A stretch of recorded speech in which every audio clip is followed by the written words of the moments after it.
11:26. Unexpected revelation. Sunny did not have much of a reaction to that statement. Hearing a terrifying existence like Beastmaster contemplating the murder of one of his close ones was certainly a chilling experience. However, the person in question was Neff, so the feeling was not novel. Someone was always trying to kill her. "I'd like to see you try." He lingered for a moment, then shook his head. "Actually, no, I take it back. I would not like it one." Silence hung in the distant tent for a few moments. Sation did not hurry with an answer. When she eventually spoke, her voice was even. "That would require us to commit too many resources." Beastmaster seemed slightly surprised. The arch of her eyebrow was so exquisite that even Sunny's shadow was momentarily mesmerized. Luckily, he had sent the gloomy shadow to spy on her. That guy was not easily fazed. The shadow quickly regained its composure and continued to listen. "Too many resources." "But she is just a master." Sation shook her head. "She is a master, yes, but not just any master." The saint pondered that statement for a bit as she enjoyed succulent grapes. "I guess you would know best. That thing she pulled off on the Forgotten Shore was indeed a thing of beauty. Plus, she is a self-healer. Killing those people is such a chore." She sighed, then said in a wistful tone, "Why did she have to go and join that dreadful clan? Granted, we did not try to recruit her too hard. But the King of Swords, that man, what is he thinking? First, he sends the Han Lee boy to kill her. Then he welcomes her into his family. Truly is shameless." Sunny's eyes widened slightly. So it was Anvil, finally. He knew who had stood behind Castor. Granted, there was nothing to do with that information. Sation seemed surprised, too. Her exotic, beautiful face darkened a little. "I thought it was us who sent him. Has the Han Lee clan forgotten their loyalty?" Beastmaster laughed. "No. You've been lost in the dream realm for too long, Shan. You forget that for most lesser clans, our three great families are a monolith. Most of the time, they can only guess which domain gives the order." She swallowed another grape and smiled. "Oh, we sent someone to kill her in the dream realm too. It's just that our messenger ended up being rather useless. He did not even make it to the Dark City." Sunny shifted slightly. So there had been other assassins except for Castor.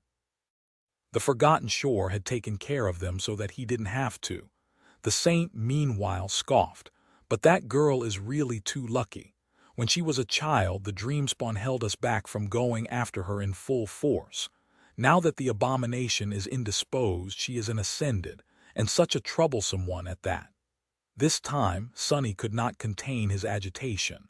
What he just heard was a real bomb.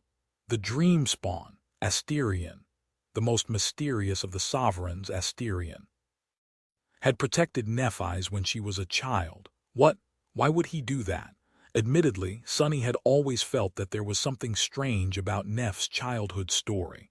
The great clans had always been trying to kill her, sending one assassin after another.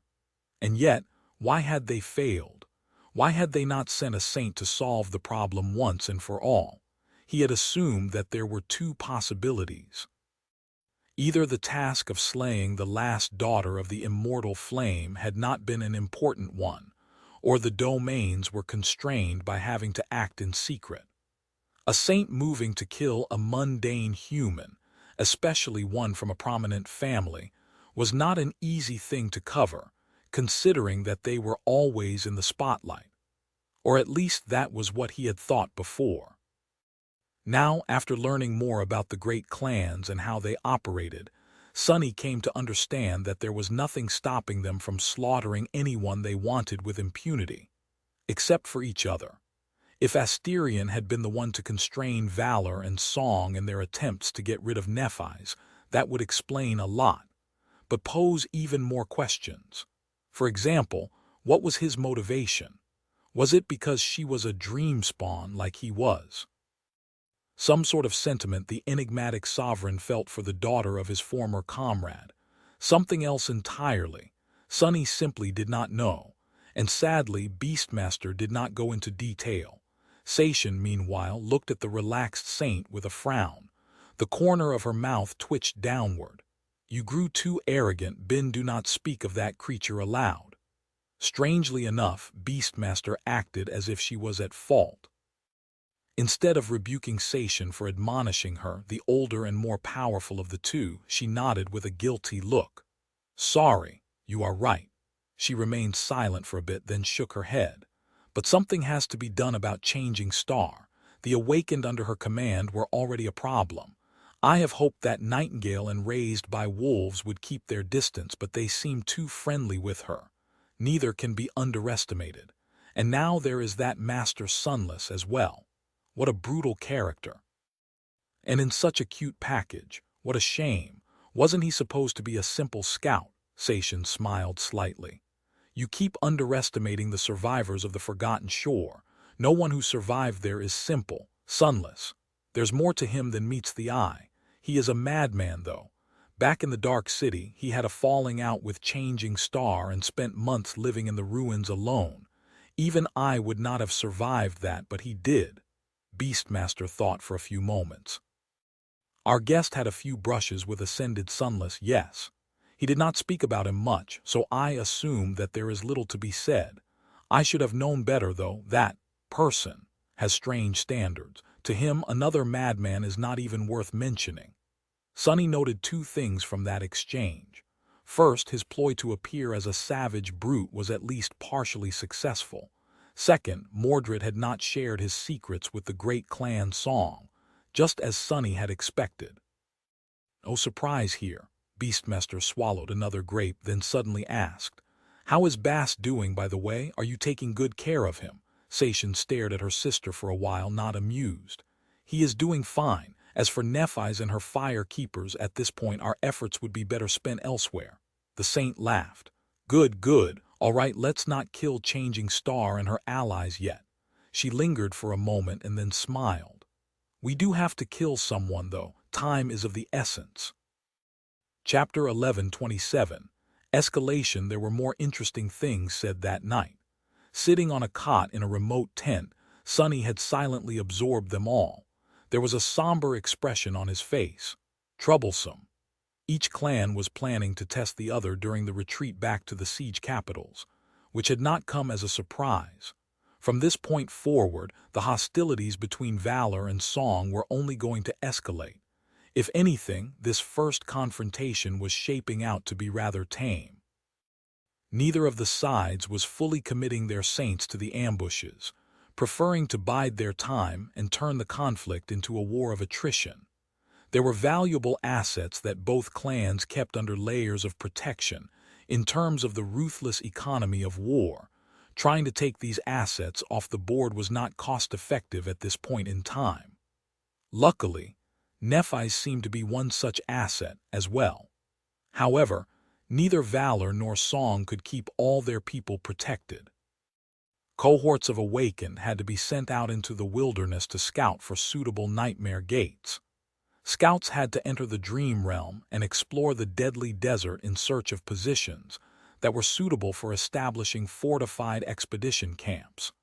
Ascended like Knight Shdad had to lead the most important of these teams.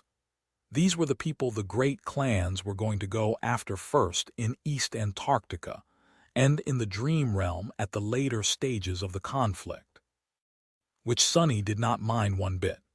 The only thing he regretted was that he would not be able to get snacks and comfortably watch the soldiers of the great clans slaughter each other, as long as they limited their feud to outside the city walls.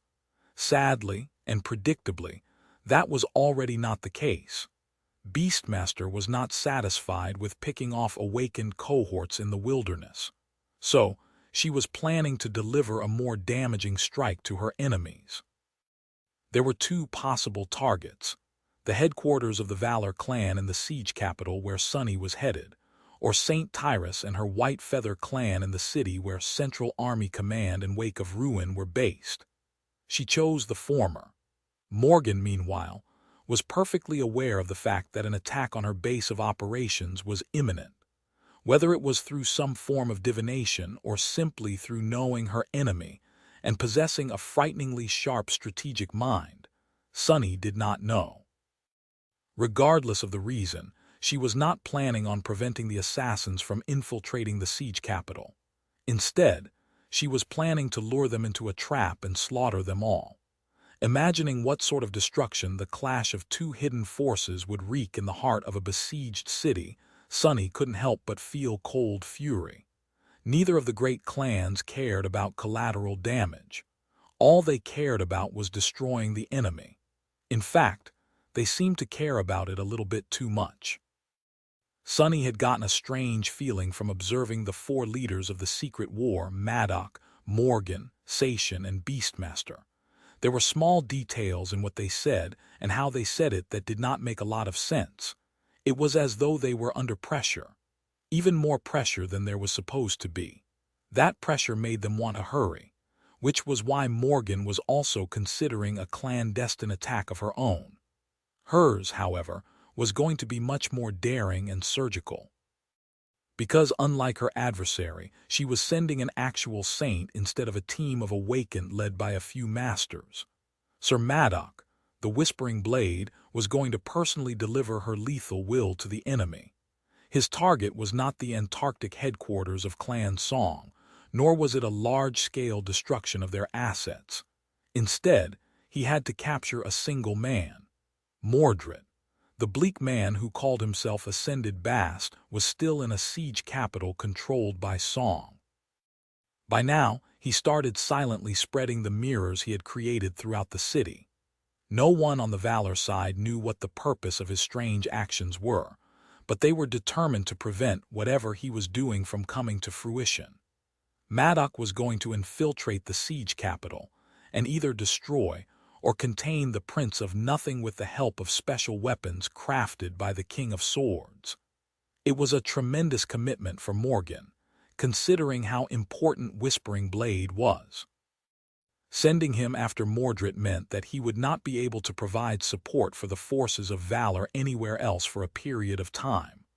But on this, Sunny had to agree with the daughter of Anvil. Getting rid of the Prince of Nothing was a more dire need than suppressing, or even killing, one Song's saints. The bastard was just too ineffable. So, that was what the near future held for Sunny. He would follow the forces of Valor back to their siege capital, fighting a probing ambush staged by Song in the process. Once there, Maddock would send off reinforcements for Knight Shtad and depart, leaving Morgan to deal with the team of assassins Beastmaster was dispatching to attack their headquarters. Sunny was not too concerned about what Whispering Blade would do to Mordred. The man was too powerful and too precise, and the decision to activate him so early into the conflict was too unexpected. No matter if he achieved his goal or not, the attack itself would be unseen and contained. The fight between the team of Beastmaster's assassins and Morgan's warriors. Now that promised to do a lot of harm to the refugees trapped in the siege capital. Which was why he had made a difficult decision to leave the gloomy shadow with the forces of Song. There was a lot of risk tied to that decision, but also a lot of potential benefit. Once enough kilometers separated Sunny from his shadow, he would lose contact with it. After that, the gloomy guy would be on his own for a while. The task in front of the shadow was both simple and difficult: to keep itself hidden, learn the identities of the assassins, and follow them back to Valor's territory. If everything went right, Sunny would know the precise location of the infiltration team as soon as they reached the siege capital. If not, his soul might get seriously wounded or, even worse, crippled. All he could do was trust in his shadow's competence. Sunny stood up from his cot and stretched, hearing the sounds of the battle slowly grow less intense. Now that the dawn had come, the joint army was preparing to withdraw and dissolve into three separate forces. His expression was slightly tense. He'll be all right.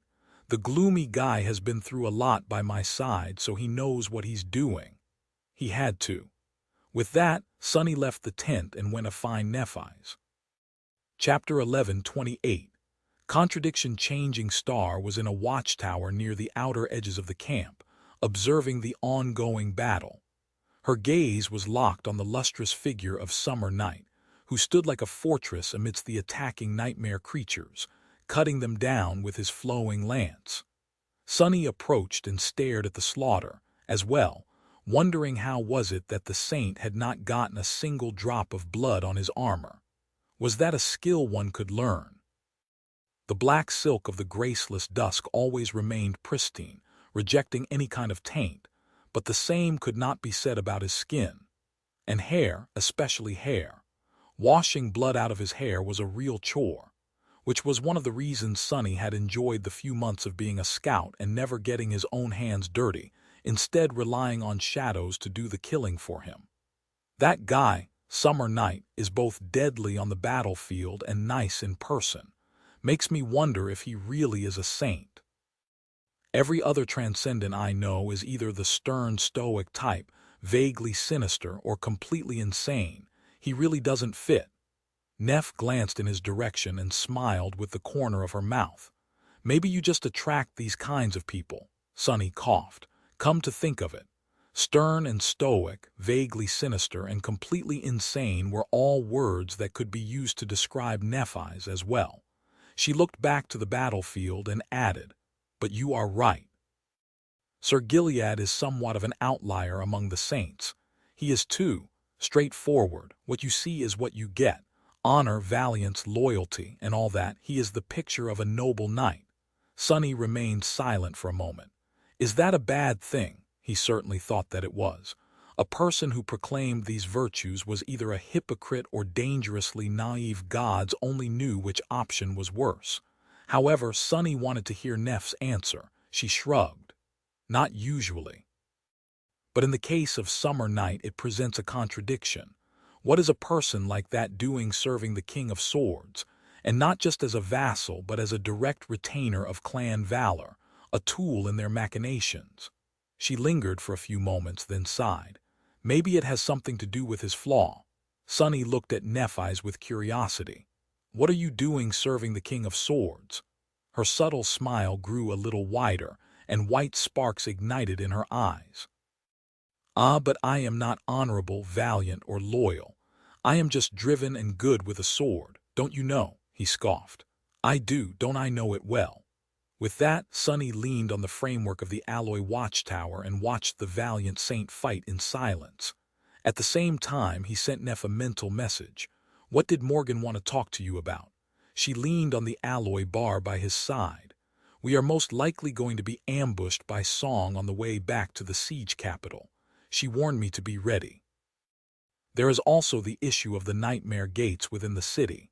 There are 16 of them at the moment, and keeping each one contained is a drain on the resources. Once we are back, the awakened soldiers under Morgan's command will begin challenging the seeds to close them, and scout the desert in the process, of course. She offered a few spots to the fire keepers. Sunny hesitated for a few moments. The fire keepers, are they going to attempt ascension? Neff lowered her head a little, nodding. They have long saturated their cores and have more than enough experience. So, yes, Shim's cohort will enter first, followed by 2 others. A month later, 2 more cohorts will challenge the second nightmare. The last 2 will go after, if the first challengers return. Sunny blinked. If that plan worked, then in less than a year, Changing Star would potentially command close to 50 masters. Some might die in the nightmare, but still, that was a staggering force. An inconceivable force, even by the standards of the modern world. But then again, the world was changing, and the return of the survivors of the Forgotten Shore had made so much noise for this exact reason, not because they were powerful awakened, but because each had a substantial chance of becoming a master, and maybe even a saint in the future. The force that Cassie had built had the potential to dramatically shift the balance of power between the great clans. No wonder Nephi seemed to be in a hurry to send the firekeepers into the seeds. The emissaries of Song knew what was at stake as well. Once the fighting between the forces of the great clans started in earnest, Beastmaster would without a doubt aim to destroy the firekeepers before they ascended. How complicated. Sunny remained silent for a while, choosing his words carefully. Eventually he spoke, thought, in a casual tone. I happened to eavesdrop on a conversation. Nephi's glanced at him. Oh. By pure accident, I'm sure. He smiled. Then, however, the smile disappeared from his face. Sonny looked forward, pretending to study the battle. Turns out, it was your Uncle Vale who sent Castor to kill you. You know, Anvil of Valor, the King of Swords, that Uncle Vale. She didn't show any hint of a strong reaction. I figured as much. Sonny sighed. I also overheard that another one of your father's 3 friends had limited the great clans in what means they could use to kill you. Back when you were a child, he seems to have protected you to a degree. This time, Nephis couldn't maintain the mask of indifference. Someone else might not have noticed, but Sonny knew her too well. She was shaken. After a long pause, Neph whispered, "So that's how it is. I see. That explains a few things I always wondered about." Sonny hesitated for a few moments, then asked, "Do you have any idea what his reasons might be?" Nephis remained silent for a long time, looking at the battlefield. One half of her face was illuminated by a gentle light, the other drowned in shadows. The cold wind was playing with her silver hair, making it dance. Eventually, she let out a deep sigh. "I don't. However, I do have a suspicion. I am the last daughter of the immortal Flame clan, Sonny, which means that I am also the last carrier of Sun God's lineage. Asterion had prevented that lineage from being snuffed out and had taken Mordred from Anvil. It is almost as if he is collecting the carriers of divine lineages." Nephis paused for a few moments and then added in a grave voice, "If my suspicion is correct, then should you meet him in the future, you would be wise to be careful too, Sonny. You do not possess Shadow God's lineage, but Asterion might not know that. Sun God, War God, Beast God, Storm God, and Heart God. All these lineages had already been found.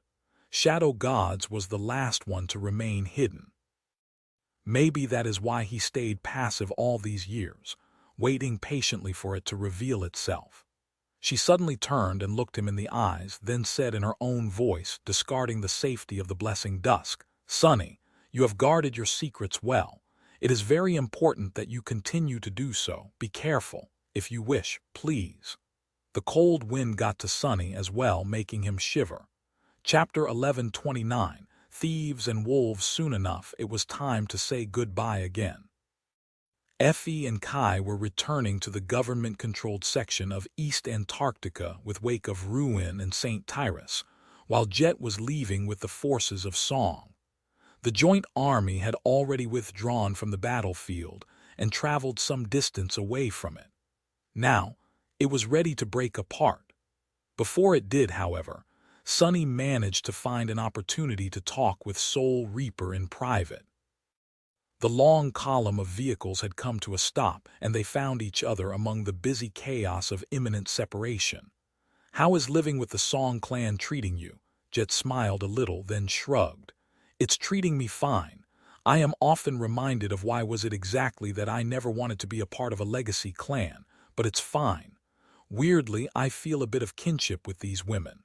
Sonny raised an eyebrow. "Kinship, really? Why?" She lingered for a few moments.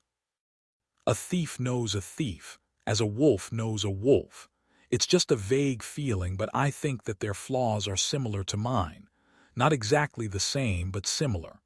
I have no solid proof, of course, but there are ways to tell. A thing like that influences you in many subtle ways." Jet looked away and let out a wistful sigh. "All of Kai Song's daughters are adopted, you know. Many of them were taken from the outskirts when they were very young. Who knows, in another life I might have been a princess of a great clan as well. Wouldn't that be a sight?" Sonny looked at her gloomily, trying to imagine Soul Reaper in the traditional wine-red attire of the Song clan. However, his imagination failed him. No matter how hard Sonny tried, he just couldn't imagine Jet wearing a dress. He scoffed. "I do know, and yes, that would be a sight. However, I like the current you much more." Soul Reaper laughed. "Me too, Sonny, me too. You are maybe a bit too young to understand the sentiment, but I fought long and hard to become the current me. I wouldn't trade it for the world." The smile slowly disappeared from her face, and she looked at him with a somber expression. "You know that things are about to change in East Antarctica, right?" Sunny slowly nodded, prompting her to ask, "So, what are you going to do?" He remained silent for a few moments, then shrugged. "Probably something stupid, but not too stupid." "It's hard to tell yet." Soul Reaper studied his face for a while, then nodded. "Let's stay in touch then." With that, she turned around and walked away, heading for the departing force of songs awakened. Sunny watched Soul Reaper go, considering if he should have told her more. He had already warned her to stay clear of Mordred. As for informing Jet of the presence of his shadow, that would do neither of them any good. It was not like she could help the gloomy guy in his mission. There are too many unknown variables at play. I have no idea how the situation will unfold for the both of us. One thing is certain, though. We'll cross paths again soon before it's all over. He grimaced, then went to join his own convoy. The ostentatious tortoise Echo had been dismissed, and they were going to be traveling by using more mundane means of transportation. But not much more mundane. Many of Valor Awakened were in possession of Echo mounts, and would be riding them across the desolate landscape. There were ordinary vehicles as well. Sunny himself was going to catch a ride with the Fire Keepers, but before that, he sneaked into a small crevice that was drowned by deep shadows.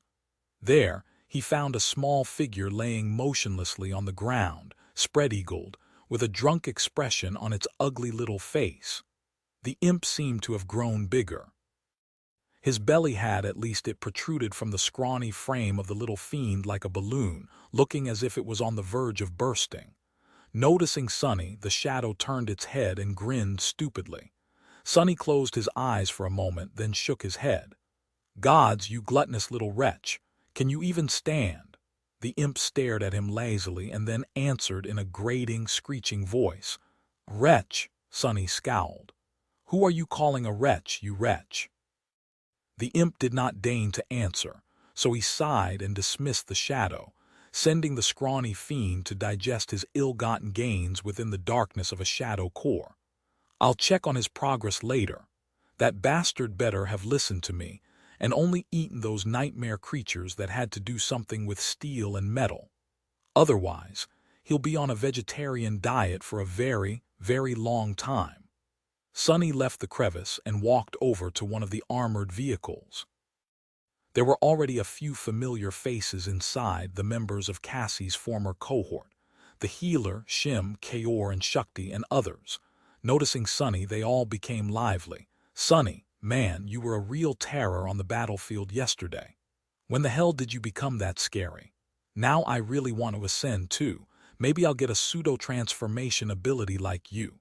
"You're an artisan, Kaor. What kind of transformation are you going to get? Turn into a block of wood." "Better be a block of wood than a blockhead like you." Sunny greeted them with a few smiles and a few elusive answers, then walked over to where Cassie was sitting and looked around. "Hey, Cass, where's Nephi's?" The blind girl pointed forward where another vehicle, this one larger and better armored, was visible through the windshield of the app. Morgan invited her for a last-minute discussion. He smiled darkly. "Oh, yeah, discussion of what?" Cassie lingered with the answer. "Probably the ambush." He really did not know what to say. What kind of stupid ambush is this when everyone knows that it's happening? Damn, I'm sure that even the ambushers know that we know. The sheer stupidity of it all. Sunny sighed, then sat near Cassie and grew quiet. Soon, the column of vehicles started to move, surrounded by a moving shield of mounted awakened. The human forces were returning victorious from a dire battle with a harrowing horde of nightmare creatures, having slayed 4 powerful titans. But what awaited them was not the warm welcome of the citizens, but the swords and bullets of fellow humans. He shook his head dejectedly. "No, actually, there might be nightmare creatures in the ambush as well. That's Beastmaster we are talking about after all." Chapter 1130. Closeness. The journey back to the Valor Enclave in East Antarctica was going to take several days. On the first day, the awakened riders charged forward many times. slaughtering any band of nightmare creatures that was unfortunate enough to wander into the convoy's path. Awakened and fallen abominations were ruthlessly cut down long before they could pose a threat to the vehicles. When a corrupted one appeared, the Knights of Valor attacked personally. Watching these exalted masters fight was both an inspiration and a grim reminder of what Sunny contended against. Each of them was no less deadly than Pierce and Welve, Mordred's jailers, had been, maybe even more so. With the knights slaying the more dangerous nightmare creatures, none of the saints had to personally intervene yet. There were also Morgan's echoes. Strangely enough, there were only a few of them in view. The princes of war must have dismissed some of them for now. Of course, there was also another possibility. Morgan could have sent several echoes to stage an ambush of her own. In fact, Sunny was more or less certain that she had. He had spent the last month carefully studying the expedition force of the Great Clan. By now, he knew the faces of pretty much every awakened, ascended, and mundane specialist that Valor had sent to the southern quadrant, as well as the rough outline of their abilities. Which was why it had not escaped Sunny's attention that several cohorts of awakened that had participated in the battle against the Titanic Horde were mysteriously missing from the convoy. They were, most likely, en route to lay a trap for the returning force of Song warriors. He did not envy them one bit. Sunny himself spent the first day silently observing how the warriors of Valor fought through the shadows. He thought about striking up a conversation with Cassie, but found it hard to find a topic to discuss. At least one that did not have to do with nightmare creatures, machinations of the great clans, or the tumultuous future facing them all. Work, basically. It was a bit strange. He had thought that they were close, despite everything. There were very few people in this world, if any, who were closer to him than her. And yet, Sunny realized that he did not know much about Cassie outside the dire reality of being an awakened. He never met her family, which she mentioned so much on the Forgotten Shore. He had never visited her home or learned of her hobbies, things she enjoyed, things she found frustrating. He didn't even know what her official position in Clan Valor was and how her life had changed because of it. That realization was disheartening. Granted, Cassie herself was part of the reason for the distance between them. After awakening, she seemed to have closed herself off from the outside world somewhat. After the ascension, her isolation had only grown more pronounced. It was as though the blind girl was making a conscious effort to blend into the background, becoming as obscure and forgettable as possible. But still, Sunny glanced at her with a complicated expression.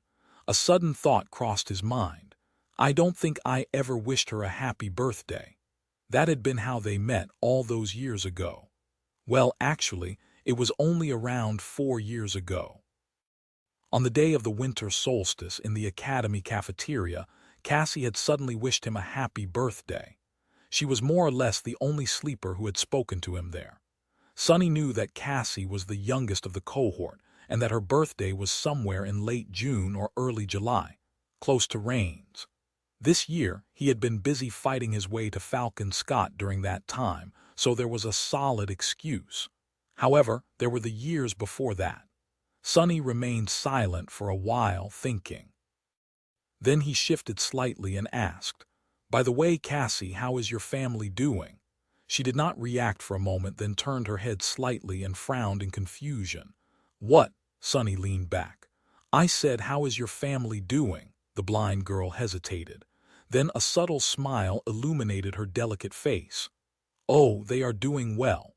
I applied to have their citizenship rank raised, so my mom can't stop bragging to the neighbors. Dad had to have a talk to her. Right after taking driving lessons and purchasing a PTV license. He parks the PTV where everyone can see it too. So I think I'll be the one who has to have a talk with him now." Sunny chuckled. "Ah, I understand. You might not know it, but I took driving lessons as well from an actual ace pilot, by the way. My ride sort of blew up, but when we get back to NQSC, I'll definitely buy a new one. And when I do..."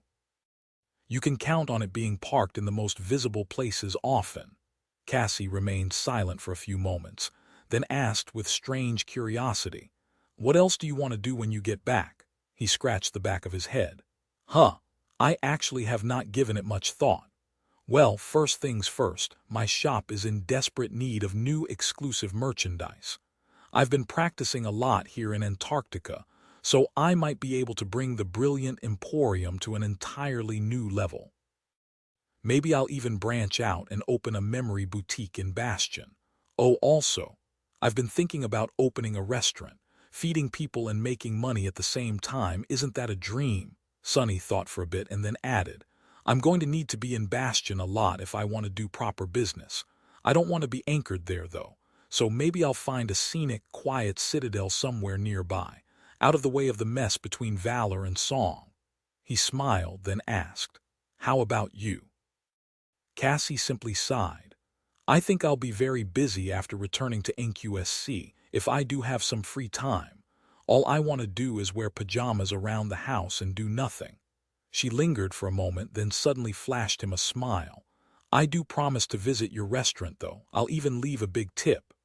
As they talked, the sun wobbled to the edge of the sky, never falling behind the horizon but turning the world dim. The convoy came to a stop, preparing for the next leg of the journey.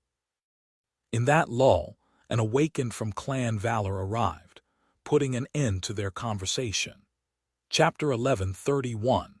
Foresight. It was very easy to send a message through the short-range communication network of the convoy, but Morgan had deemed it necessary to send an actual person to fetch them. The awakened approached the app where Sonny and Cassie were, his imposing armored figure appearing in view of the external cameras of the armored vehicle, and politely knocked on the main hatch.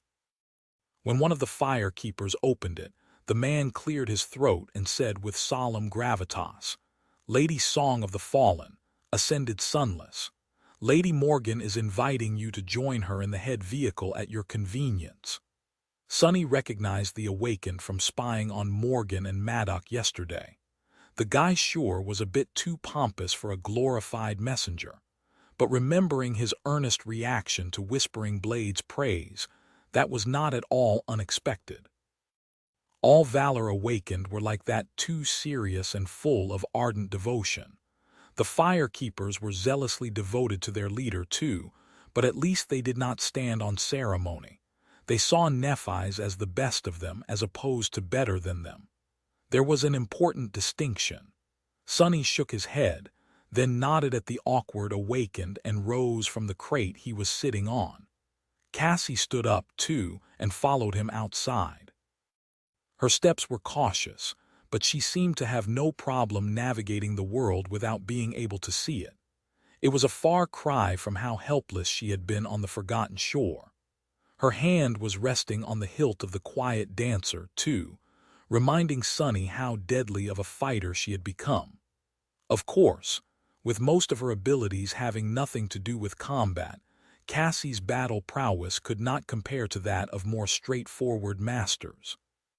Still, he wouldn't want to fight someone who knew his every move in advance. Sonny understood very well how dreadful such an opponent would be, because he himself cut down many foes by relying on shadow dance. The awakened squire kept a respectful silence as he led them to the head of the column, where an armored vehicle that would put even the rhino to shame stood just before a wide crossroad. It was surrounded by a watchful ring of awakened warriors. They gave Sonny and Cassie stern looks, then stepped aside to let them through. It was nonsensical, really. Currently, two of the most deadly masters in the world and Whispering Blade himself were inside the vehicle.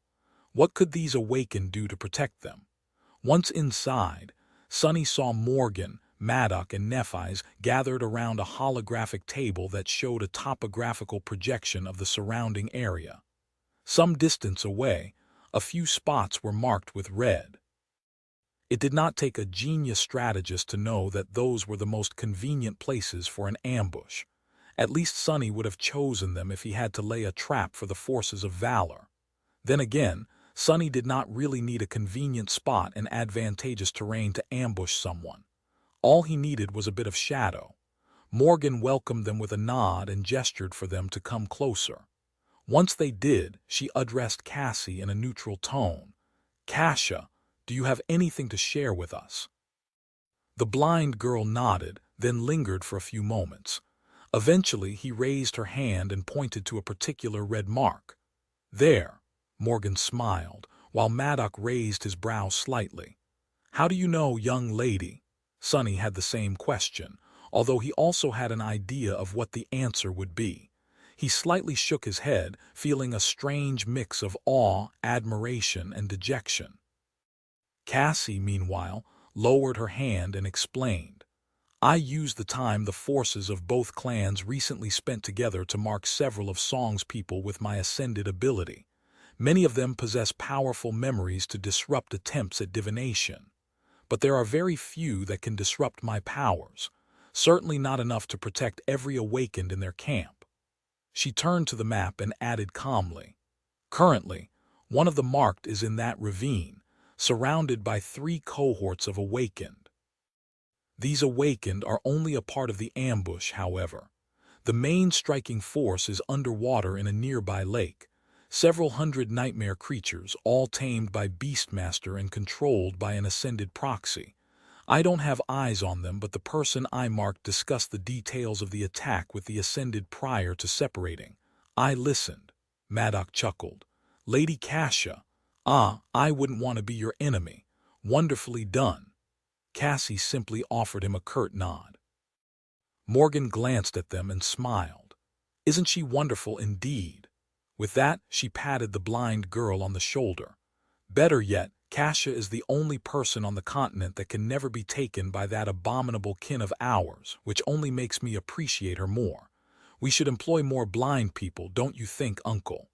That last statement was said in a nonchalant and slightly amused tone, and really rubbed Sonny the wrong way. If Cassie felt the same, though, she did not let it show.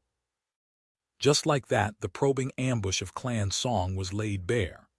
The convoy had no choice but to take the route through the area where the trap was prepared for them, but knowing what to expect, they could descend upon the ambushers and cut them down in one fell swoop. No wonder Morgan was pleased. At that moment Nephi spoke, glancing at the Princess of War coldly. "Let's not draw this out. We should dismantle the ambush as soon as possible, and stay on guard. Cassie is powerful, but she is not all-powerful. There might be other aspects of the trap that we failed to account for." Morgan smiled. "A good suggestion, since you were the one to voice it, dear sister. Why don't you take your fire keepers and deal with this issue personally? They'll be leaving for the nightmare soon, so this might be their last opportunity to wet their blades with the blood of Song for a long while." Nephi's turned away and looked at the map with a bleak expression. "I will." Sonny, who had remained silent all that time, cleared his throat. "Sorry. But should I be hearing this conversation? Why am I here exactly?" Morgan looked at him with confusion, then chuckled. "Why, you are a representative of the government, Master Sunless. You are the perfect person to share the vile machinations of the Song clan with. Who knows, maybe I'll want to lodge a complaint with the authorities later. You'll be an important witness." Then she smiled at him. "Plus, I thought that you might enjoy a small distraction like this. Would you please accompany my little sister on this mission, Master Sunless? As a neutral observer, of course. It would really make me feel better about her safety." Sonny stared at her with a dubious expression. "Yeah, right. The battle maniac probably just wanted to see him kill something again, or maybe deepen his connection to the Valor clan through bloodshed." He shrugged. "Sure. Why not? I am a part of this convoy as well, after all. If we really were to be ambushed, my safety would be compromised too." The Princess of War nodded, then crossed her arms and looked at the map. "True. I'll be awaiting good news then." Urdiel's note. "Author will release last chapter in few hours. If I'm awake, I'll post it. If not, I'll post it tomorrow." Chapter 1132. Ambush. The contingent of Valor soldiers camped for a few hours of rest, while several vehicles containing the fire keepers secretly continued forward. They advanced at moderate speed for a few hours. then hid the vehicles between the rusty ruins of massive machines left behind by the dark times and continued toward the place of the ambush on foot. Sonny walked with them, scouting the path ahead with his shadows. As he did, he heard the fire keepers talk. One of them, a tall young man who possessed the ability to summon 2 more arms and fought by wielding 2 greatswords, was speaking in a contemplative tone. "It's been a while since I killed a human. Honestly, I sort of assumed that I would never have to do it again after leaving the Forgotten Shore. Should have known better, really." He sighed, then glanced at the leader of his cohort. "What about you, Shim?" Shim, the healer who usually fought where the battle was direst, wielding a shield and a spear, shrugged.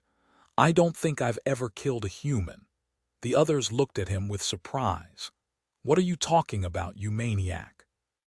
"I personally saw you gut at least half a dozen guards in the throne room of the Bright Castle, and that was just day 1 of that mess." The healer glanced at them evenly. Those weren't humans. They didn't qualify. Even Sonny was given pause by that cold logic. Shim was right about something, though. Some humans were worse than nightmare creatures. In any case, the firekeepers did not seem too opposed to the idea of fighting against one of the great clans. Perhaps the fact that Clan Song was currently laying a trap to attack their convoy played a part in their nonchalance, but they would have probably followed Nephi's even if the situation was reversed. As for Changing Star herself, she had grown quiet in anticipation of the battle, mentally preparing herself for the strain of using her aspect. Sonny did not want to bother her. Eventually, they neared the spot marked on the map and switched to moving stealthily, slowly getting closer and closer to the ravine where 3 cohorts of Song Awakened were laying in ambush. Cassie confirmed that they were still there, and helped the firekeepers avoid being seen by the hidden watchmen. The lake where the hundreds of tamed nightmare creatures hid was also nearby, separated from the ravine by a few hundred meters of dirt and a weathered cement road. When they came into view of the ravine, bending low to the ground to remain unnoticed, Nephi stopped and looked at her soldiers. One of them whispered calmly, "What's the plan, Lady Changing Star?" She hesitated for a few moments, then said simply, "Slaughter them all." Neph sighed, then summoned a memory that resembled a torch made of polished black wood, with the cage at the top of it forged out of silvery metal. Turning around to shield it from view with her body, she activated the enchantment of the torch, causing a cold blue flame to ignite in the cage. She raised one hand, drawing the stream of blue fire into it. "Cassie, I'll leave the ascended to you." The blind girl nodded, then unsheathed the quiet dancer. The slender rapier slipped out of her hand, hovered in the air for a moment, and then flew toward the calm lake. It stayed close to the ground, almost unseen.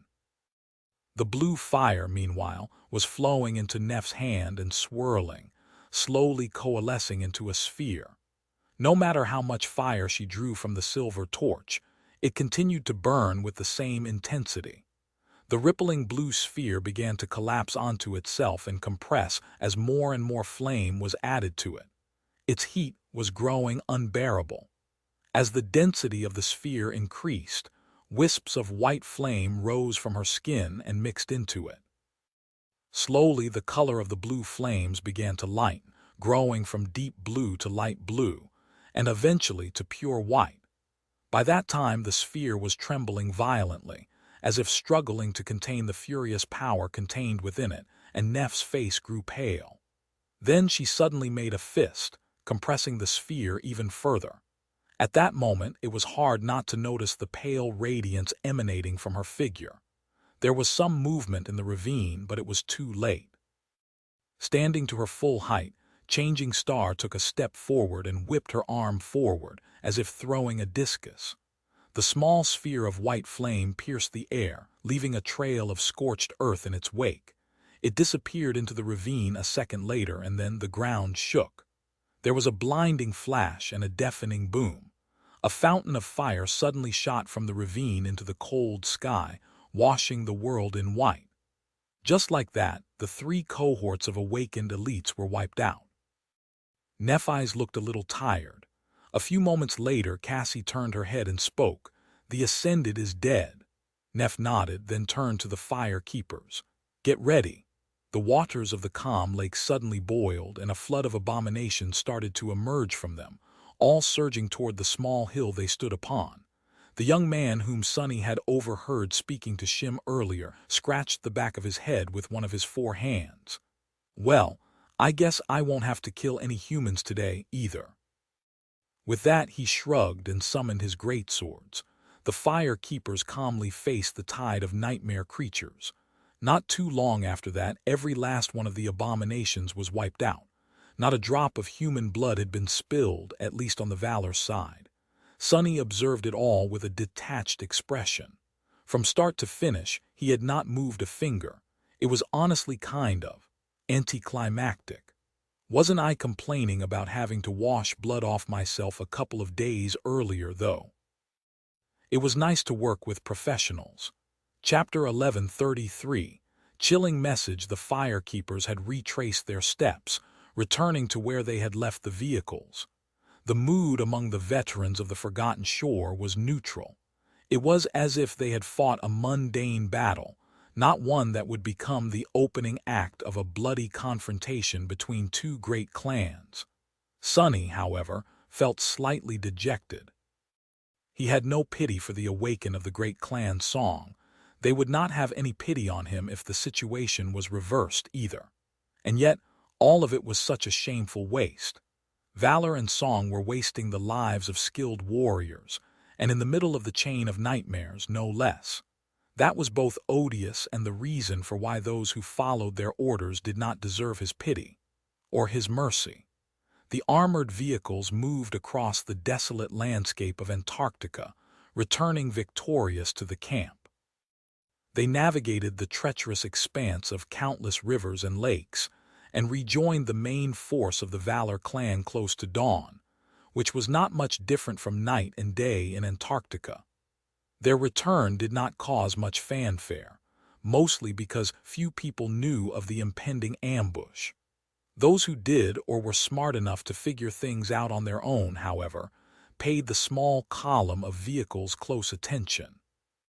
Their faces changed slightly when they saw that none of the fire keepers seemed to be missing, or even bear any wounds.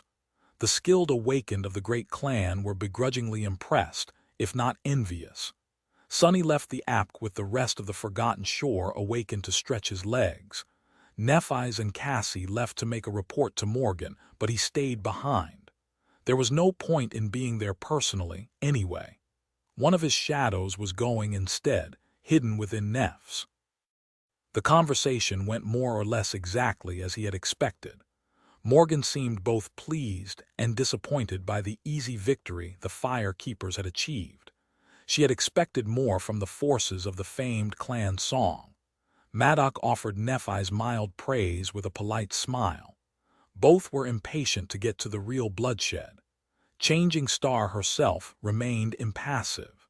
She did not even seem moved by the boon she must have received for wiping out 3 cohorts of elite awakened.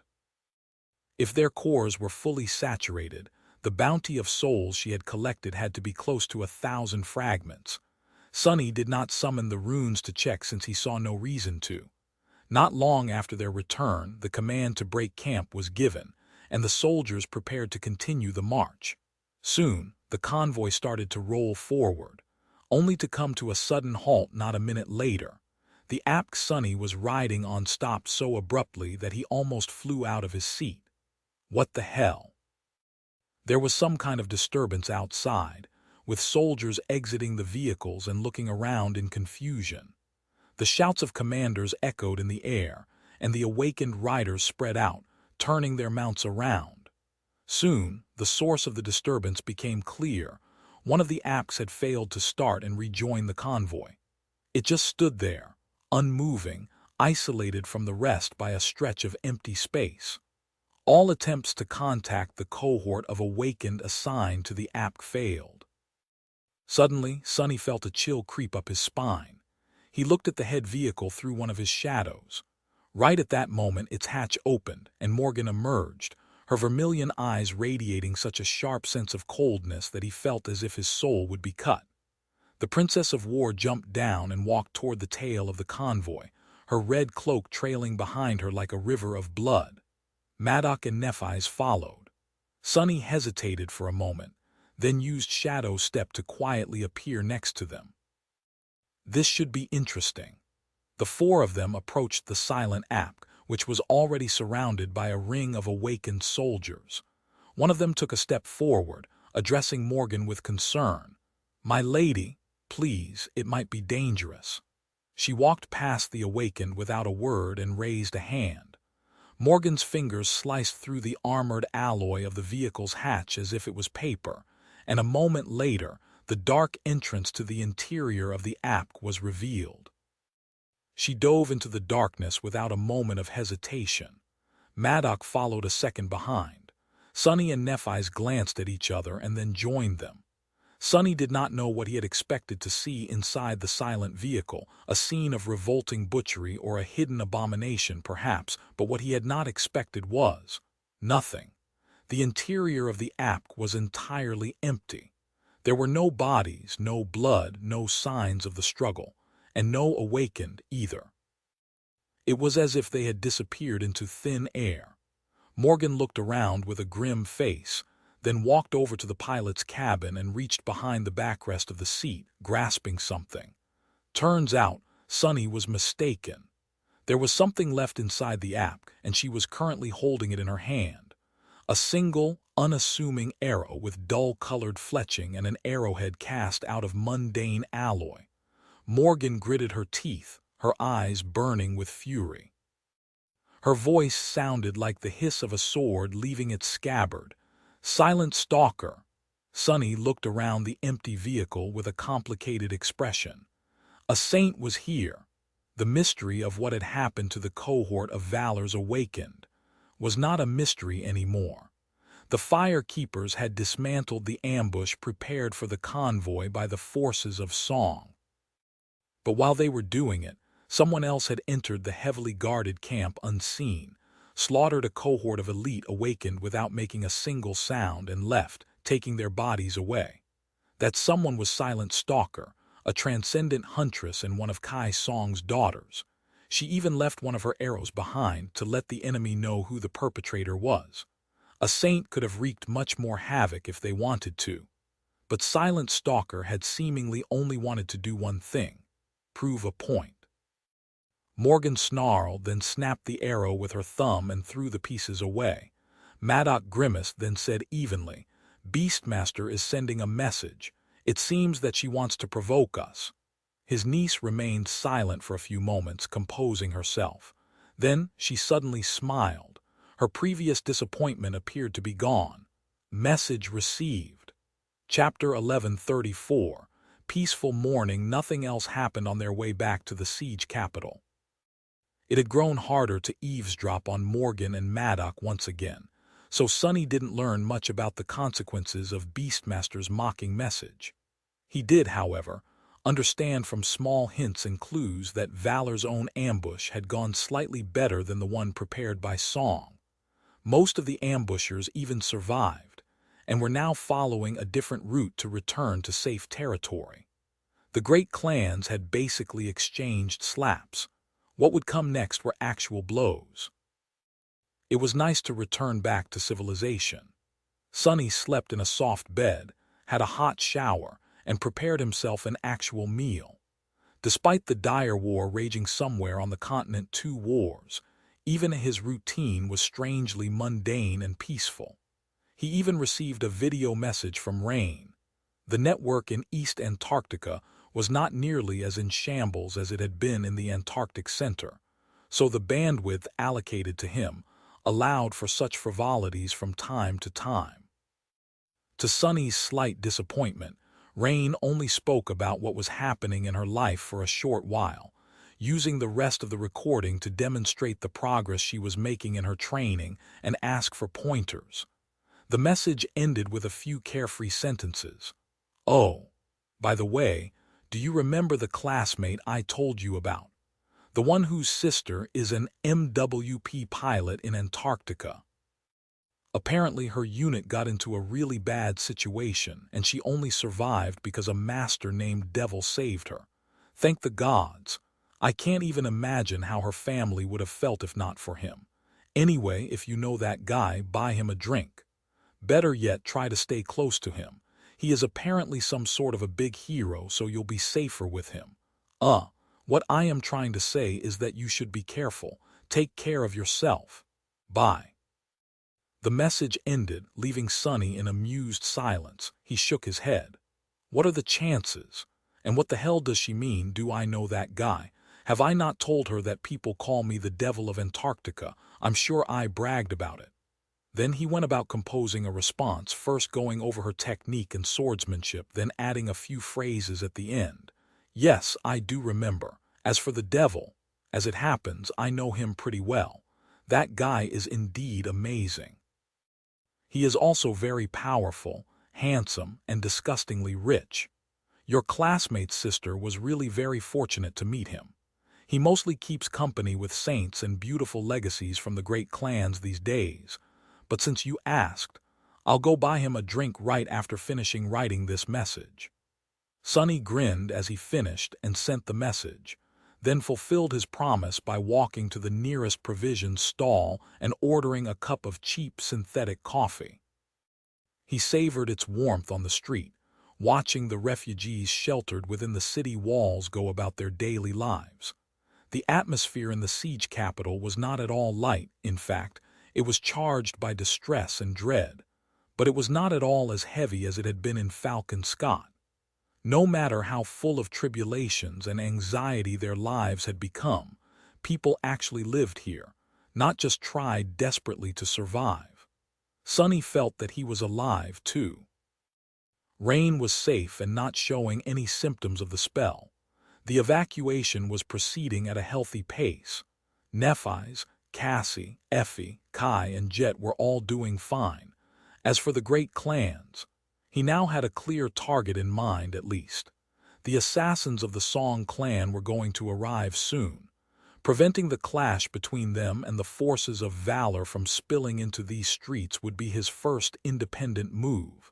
He had to prepare well. Sonny finished his coffee, then took a walk toward the headquarters of the Valor clan. His duties as a government envoy could not wait. There were issues he had to pass along, reports he had to make, and secrets he had to steal. Before he could do any of it, though, Cassie stopped by the small office Sonny had been given within the compound to fetch him on behalf of Morgan. The Princess of War wanted to see him first thing in the morning, for some reason. As they walked through the corridors of the lavish compound, Sonny glanced at the blind girl and asked, "What exactly does she want this time?" Cassie hesitated for a few moments, then shrugged. "I'm not sure. She seemed excited about something. Well, as far as Morgan allows herself to show genuine emotions, at least," Sonny sighed. After a short span of silence, he asked another question. "Hey, can you help me out with something in the near future?" The blind girl slowed down a little. "With what?" He considered his words for a few moments. "I want to visit a few places on the Chained Isles. The flying ship Noctis left behind can now descend through the crushing, right? It will only take a couple days if you pilot it." Cassie smiled. "Oh, sure, I can help. The ivory tower has drifted east of the tier, though, so the journey might take a bit more time." Sonny had a few reasons to return to the Chained Isles, but the main one was on the Shipwreck Island where he had fought the Wormvine. Or rather, under it. The remains of Sun Prince still swayed there, tangled in the broken chains. Sonny wanted the imp to devour as much of the steel giant as possible. His initial desire to make the little fiend develop a nearly indestructible body was a lofty one, but in practice, finding enough magical metal to feed the ravenous shadow was proving to be a problem. So, it was very convenient to know the location of a giant, dead, ancient iron saint. As he was imagining how much the imp would improve after sinking his teeth into the Sun Prince, Cassie led him to a guarded door and opened it. Sonny was a little surprised. since it was not one of the usual places where he met the emissaries of valor. In fact, it was a spacious, heavily reinforced dojo with all kinds of swords and implements of war resting in armored cases. Morgan was standing in the middle of the dojo, wearing nothing except for a light black tunic. Her vermilion eyes were gleaming with sharp, intense desire to cross swords with a worthy opponent and destroy them. Sunny froze. I suddenly don't feel safe. The Princess of Clan Valor smiled widely at the sight of him. Master Sunless, if I remember correctly, you promised me a spar. Chapter 1135. Rematch. Sunny remembered his first clash with Morgan very well. Back then, he had been a mere awakened. Nevertheless, as far as awakened went, he had considered himself to be somewhat of an outlier in terms of personal power and combat skill. He had even entertained the idea of winning their duel. Sunny had been blessed with the powers of a divine aspect, trained by Changing Star of the Immortal Flame clan and tempered in the ruthless crucible of the Forgotten Shore, and possessed of an aspect legacy. So, there had been a reason for his confidence. The streak of easy wins he had achieved in the dreamscape also played a role. Even though some of the opponents he had faced were challenging foes, none managed to make him feel seriously threatened. Sunny had involuntarily grown a little arrogant. Morgan had destroyed that arrogance. She had been the first master he crossed swords with, and not just any master at that. The heiress of the great clan Valor was at the absolute pinnacle of what an ascended could be. Being utterly crushed by her in less than 40 seconds had hit him like a bucket of cold water, instantly extinguishing whatever nascent hubris Sunny could have developed. Her oppressively flawless skill, her overwhelming physical prowess, her crystal-clear killing intent, all of it made a lasting impression on him. Sunny had returned with 2 valuable gifts from that battle. The first was a breakthrough in his mastery of shadow dance. The second was a stark reminder of how many crouching tigers there were among the awakened. Yes, he was outstanding and powerful, but he was not the only outstanding, powerful person out there. Ever since that battle, Sunny had been instinctively comparing every master he fought with Morgan. So far, no one had made the cut, not in the waking world, not in the dream realm, and not in the second nightmare. Which was why he was very curious to see how he would compare to her now that they were both ascended. Sunny was not the same person who had met Morgan in the dreamscape. He had lived through too many tribulations since then. The Night Temple, the Red Colosseum, the Gauntlet of Nightmares, the Temple of the Chalice, the Ivory City, and the Antarctic Center, from the quiet dread of Low 49 to the cold despair of Falcon Scott. Each of these trials had left scars on his soul, but also made him a much more experienced and deadly fighter. That is true, but Morgan must not have remained stagnant either. St. Tyrus had once said the Anvil's daughter was too young and inexperienced to challenge the third nightmare, which had to mean that she had been actively earning the necessary experience all that time. So this spar of theirs was bound to be interesting. Sure, I was looking forward to it. She nodded with satisfaction, then gestured for Cassie to take a seat. Then Morgan walked to a case containing a multitude of training swords, all fashioned to withstand the intense pressure of being wielded by masters and thus insanely expensive, and looked at them thoughtfully. What weapon would you prefer to use? Swords, spears, something more exotic, not weapons at all, perhaps? Oh, I forgot to ask. Are you going to be fighting as is, or assume that pseudo-transformation of yours?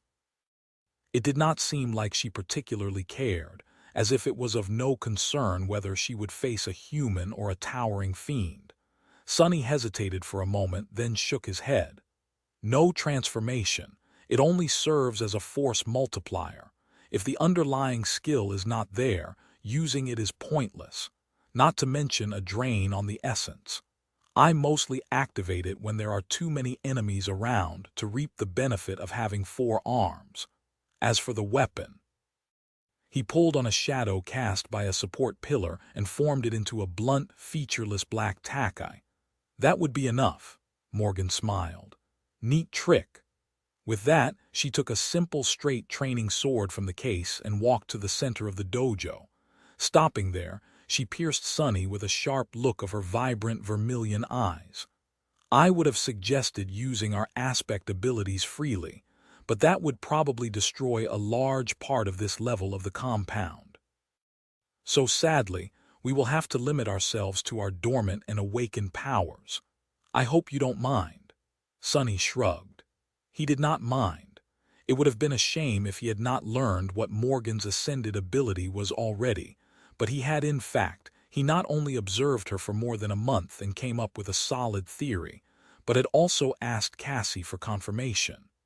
The blind girl was now able to see both the attributes and the aspect abilities of those near her, after all. She was a priceless source of information, an almost limitless well of it, really. Thanks to her, Sunny now knew a lot about many people, including the likes of Whispering Blade and Beastmaster. With Cassie's help, Sunny had finally confirmed without a shadow of a doubt that those of the Valor bloodline Anvil and his children, at least, carried the lineage of War God in their veins. As for Morgan's aspect abilities, her dormant ability allowed her to passively enhance the sharpness of anything she touched. Her awakened ability was a comprehensive physical augmentation with an emphasis on resilience. Basically, her body could become as durable as tempered steel. Her ascended ability was a strange one, though. It allowed her to assimilate enchantments into her body and soul, inheriting their effects. As a master, the number of enchantments she could absorb was limited to 3, and they could be switched freely for different ones at any point in time. Considering how powerful, versatile, and unpredictable such an ability was, Sunny was more than willing to forgo using ascended abilities today. Standing opposite of each other, the two of them studied the opponent for a while in silence. Sunny was remembering the 36 seconds he had managed to hold out against Morgan the last time they fought. Morgan was probably studying his posture and expression, as well as replaying the scenes from the battle against the Titanic horde in her mind. After all, she didn't know that this was not the first time the two of them faced each other holding swords in their hands. Slowly, a smile of anticipation appeared on Morgan's beautiful face. Her vermilion eyes glinted and her crimson lips parted, revealing pearly white teeth. "Prepare yourself, Master Sunless." Sunny almost rolled his eyes. Is there really a need to announce her ata? He did not get to finish that thought, however. Suddenly, Morgan was beside him, and her sword was falling down like the inescapable blade of a guillotine. Chapter 11:36. Friendly Duel. Morgan moved fast, much faster than she had moved in the dreamscape. One moment she was standing calmly a dozen meters away from him, the next she was already there, delivering a downward cut aimed precisely at his temple. Luckily, Sunny was prepared for her. He sidestepped, raising his shadow tack-eye to intercept the training sword. The two blades met and bit into each other, connected in a bind. He felt the shock of the impact travel through his bones and pushed the sword away, at the same moment as Morgan raised her hands, changing the angle of her weapon and pushing it forward over the tack-eye. The tip of the training sword barely missed his eye. But now, momentum was on Sunny's side. He took a step forward, past their two blades, and rammed her with his shoulder. Morgan was thrown back, and a split second later, it was her turn to deflect a cut. Only the cut had never come. Instead of trying to twirl his tack-eye into a downward cut that was not too different from the one his opponent had delivered a moment ago, Sunny simply kept its position raised above his shoulder, the blade facing back, and struck her in the face with the pommel. No matter how fast Morgan was, no matter how strong, the distance between them was too short, and that strike was too swift. Better yet, the blade of the tack-eye remained between his neck and the enemy's sword. Sunny saw no way for her to escape, and she didn't. Instead of awkwardly trying to avoid the strike, Morgan simply lowered her head and received it with the ridge of her brow where the bone was strongest. She didn't seem fazed by the powerful blow, either. In fact, Sonny felt as if he had struck steel. He almost heard a metallic ring. The two of them pushed away from each other, ending that first probing exchange. Sonny was pleased with himself. Morgan seemed pleased, too. A wide smile bloomed on her face. She briefly touched her forehead, then glanced at her fingers where a drop of blood was smeared across her alabaster skin. The smile turned into a grin. Wonderful, simply wonderful. Nephi's, Cassie, and you. I've been starved of good opponents for so long, and now there are 3. And you are all so different as well. She looked like a starving glutton who suddenly found himself choosing between 3 exquisite dishes. Sonny raised an eyebrow and glanced at the blind girl, who sat quietly by the wall of the dojo. What, that battle maniac got Cassie involved in her training regime too? Noticing his gaze, Morgan chuckled. Kasia might not be the strongest master out there, but in terms of pure technique, she is among the best.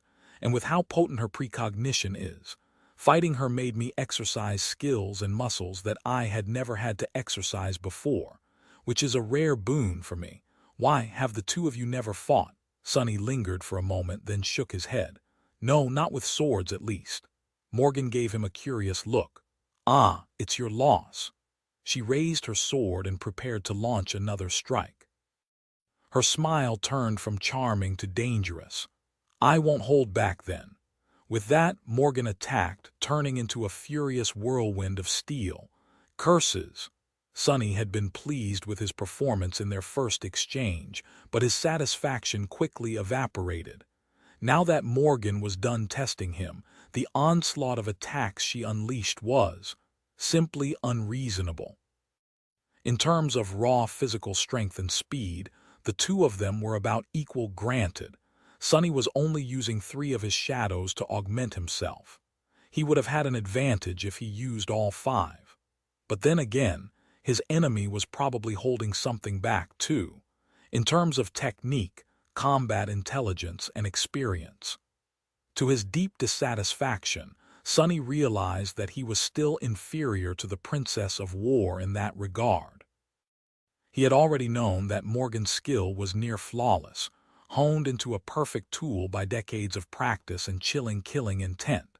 She was the epitome of what a legacy was supposed to be, a person born and raised for the sole purpose of being a fighter. The people who forged her into a deadly weapon were some of the best warriors humanity had to offer as well. Subjected to Morgan's inescapable sword, he felt suffocated. Back in the dreamscape, he had been simply crushed. He had felt as if his enemy was not a person but a hurricane. The 36 seconds he had lasted against her seemed like a miracle. Today, the situation was different. Sonny was at a disadvantage, but he could confidently defend himself. He was older, stronger, and more experienced. His mastery of shadow dance had improved a lot too. That said, the problem was, what the hell? She is insane. Although Morgan's battle style was too sophisticated and strangely elusive to be absorbed by him in a short amount of time, he did manage to glean a few things about it, enough to be able to predict the general flow of her movements.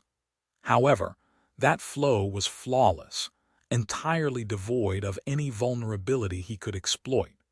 What was the point of knowing her moves in advance if he couldn't do anything about it? She fought in a way that left him with no choices. It was as though there was a steel cage around him, and its sharp bars were slowly constricting. Soon enough, he would be caught and cut into pieces by them. Sonny knew that if the enemy had no vulnerabilities, the best way to defeat them was to create some. So he tried to lure Morgan into several insidious traps to no avail. She seemed to see straight through them, solving the puzzles he presented in an instant. Even all this time later, she was still like an insurmountable obstacle for him. The savage but simultaneously chillingly calculating deadliness of her perfectly lethal skill was like a work of art. Its theme was war, violence, and destruction, and Sunny was both the subject and the sole member of the audience for whom that art was being created, as well as its victim. At that moment, he realized something. Sunny realized that this was the worst possible way for him to fight someone like Morgan. Direct confrontation, contests of strength and skill. All of that was not his battlefield. The most dire battles Sunny had fought he won with cunning and guile. He employed underhanded tricks, used every single resource available to him in unexpected ways, and tore victories from the claws of fate through sheer force of will and boundless spitefulness. He was good in a fight, of course, much better than most, but while being a sharp sword was an important conduit of his will, it was not what made him truly deadly. What a fine realization. The question was, how could he turn this duel around and push it toward a direction where he held the advantage? There were ways to overcome Morgan's furious, cold, suffocating might, surely. A more important question, though, was if he even wanted to. Chapter 1137, Loser's Game. Up until now, both Sunny and Morgan had acted relatively tame. It might not have looked like it from the side, considering how fierce and vicious a battle of two ascended inevitably appeared. Masters possessed superhuman speed, strength, and resilience. A clash between them would look like a collision of two natural forces to a mundane person, and a mundane building would be swiftly destroyed should it become an arena for it. Which was why the dojo they were fighting in was lined with durable armored plates, and the training sword Morgan was using cost a fortune. Nevertheless, they were holding back.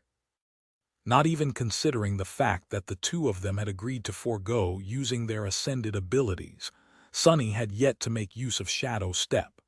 Morgan had not made her weapon sharper either, preferring to rely on pure technique. It was as though both of them had silently decided to make this spar a contest of skill. For now. Which was actually a disadvantage for Sunny. The fewer resources he had at his disposal, the more restrained he felt. Morgan, on the other hand, seemed to only ever need one resource, her sword. In fact, even that was not necessary. Her body itself was the sword, capable of cutting through tempered steel without hindrance. So, if Sunny wanted to turn things around, he needed the situation to change, pushing their duel into the next stage. However, he wasn't sure if he wanted to. What is my goal here? He had been curious to compare his strength with Morgan's. He had been given little choice but to accept her request as well. He naturally wanted to win, but was a victory really in his best interest? Now that Sunny was being closely observed by the great clans, there was no possibility of not drawing their attention. Which was why he had decided to accept that fact and settle for creating a very specific impression of himself instead of trying to remain unseen. Sunny wanted both Valor and Song to think of him as someone strong, exceptional even. But not too exceptional and not too strong. They had to think of him as a powerful but crude upstart, a talented outskirt rat that had achieved a lot and had the potential to achieve even more, but not much more. As someone who could be predicted and controlled. Considering all that, did he really want to defeat Morgan? Could he even defeat her? Well, of course I can. Saint, Nightmare, Imp, and Serpent were also part of his power. Morgan possessed a great number of mighty echoes, but those had come from outside of her aspect. The shadows, on the contrary, had come from within Sunny's, which meant that he would obliterate her in a contest of unadulterated personal power. Which did not matter, really, since such contests never happened in real life. There were always other components involved. The transcendent echoes might have been external to Morgan's own power, but they would rip Sunny apart just as well. No. I don't really want to best Morgan today. What I really need to do is lose in a way that will make it easier for me to gain access to her secrets. So, lose in a way that would leave her wanting for more. Being a personal sparring partner of the heir of the great clan Valor was a dangerous position to be in, not the least because Morgan could potentially learn much more about Sunny than he would have liked her to. but it was also the best position to be in for a spy. Keep your friends close and your enemies closer. Sunny frowned for a moment. Isn't this the same reasoning Nephis used to justify her decision to join Valor? Maybe it was. But he did not really care. Many things had changed since then, including Sunny himself and the situation he was in. All right then, let's do this. He deflected another of Morgan's blows, evaded her follow-up strike, 3 of them actually, all chained into one predatory, fluid motion, and raised an eyebrow. Should we take it up a notch?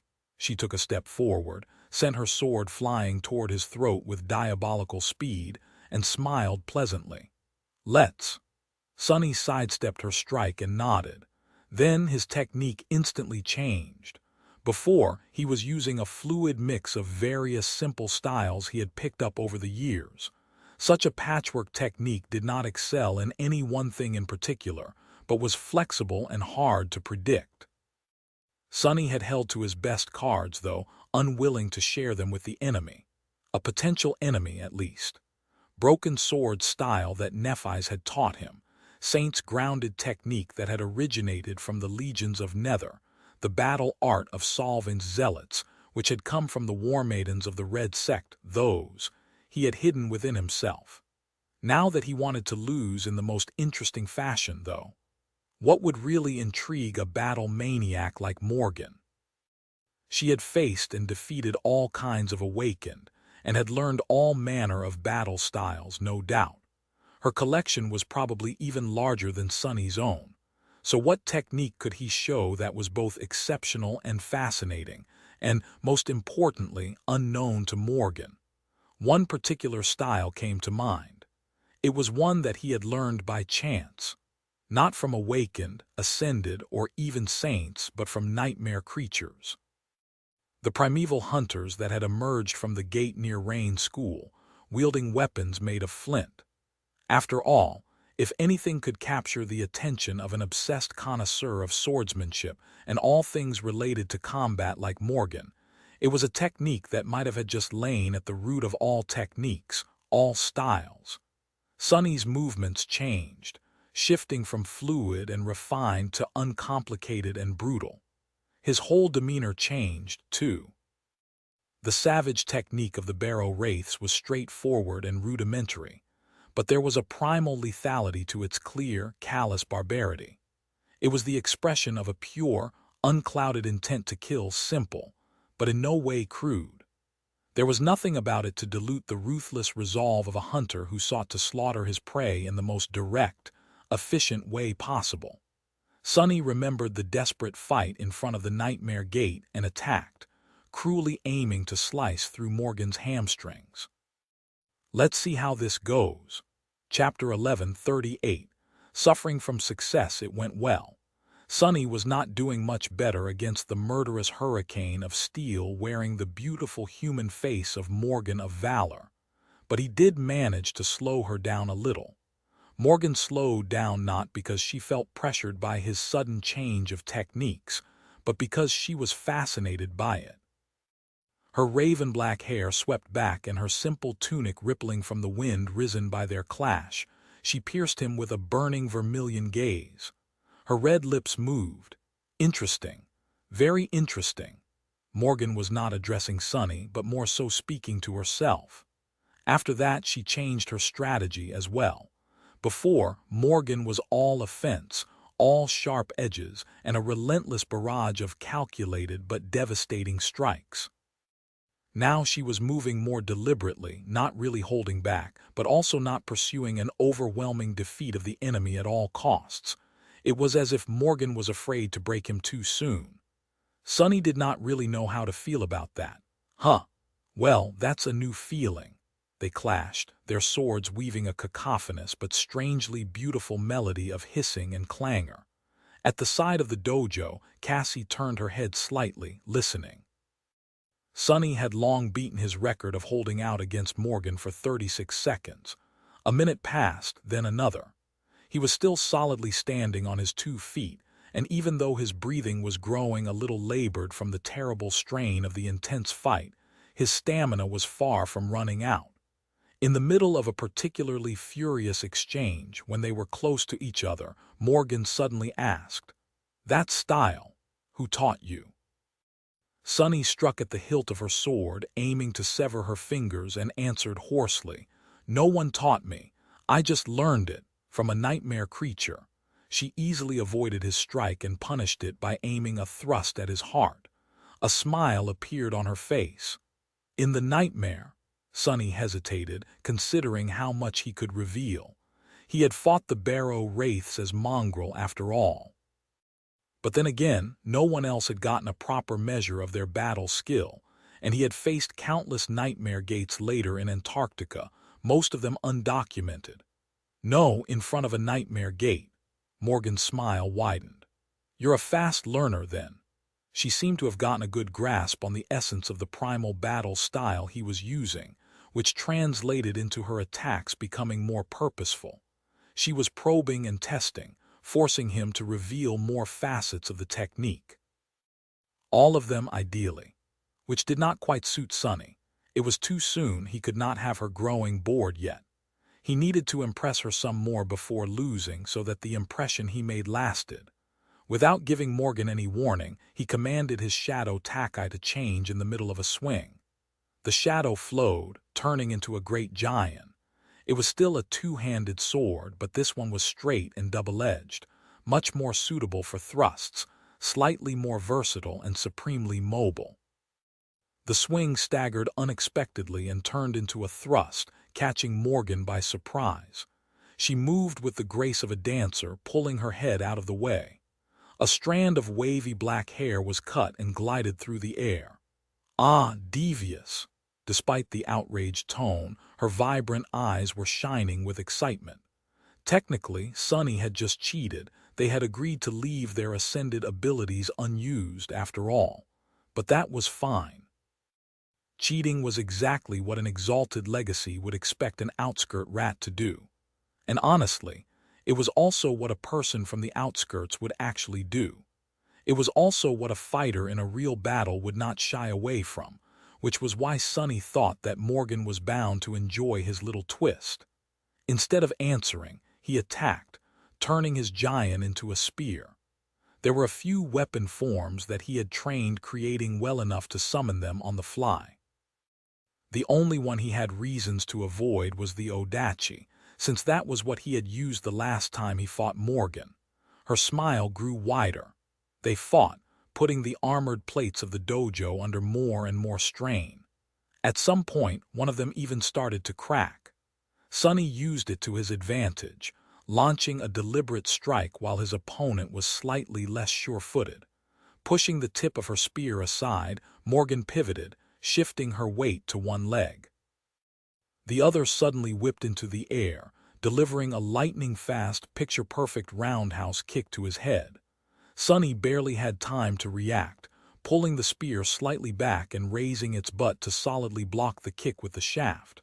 Morgan's alabaster shin connected with the matte black surface of the shadow spear, and cut straight through it, as if it was not as strong as an ascended weapon would be. Sunny's eyes widened slightly. Crap. It seemed that Morgan had decided to start using more of her aspect abilities as well. There was nothing really for him to do but accept the blow and hope that she was not planning to decapitate him. The kick had lost none of its power after cutting the spear. The moment Morgan's foot connected with his jaw, it was as if he had been hit by a siege ram. Sunny momentarily saw stars. He was thrown aside and staggered, barely managing to maintain some semblance of balance. Not good. No. Actually very good. This is exactly what I wanted. Time to be defeated. He overplayed his disorientation a little and waited for the follow-up strike to come, but it didn't. When Sunny regained the ability to see clearly a second later, he saw a hint of guilt on Morgan's face. She was looking at him with a resigned expression. "Ah, damn it. Sorry, I forgot myself for a moment. I have a healer at hand." Then she paused and stared at him with a slightly startled expression.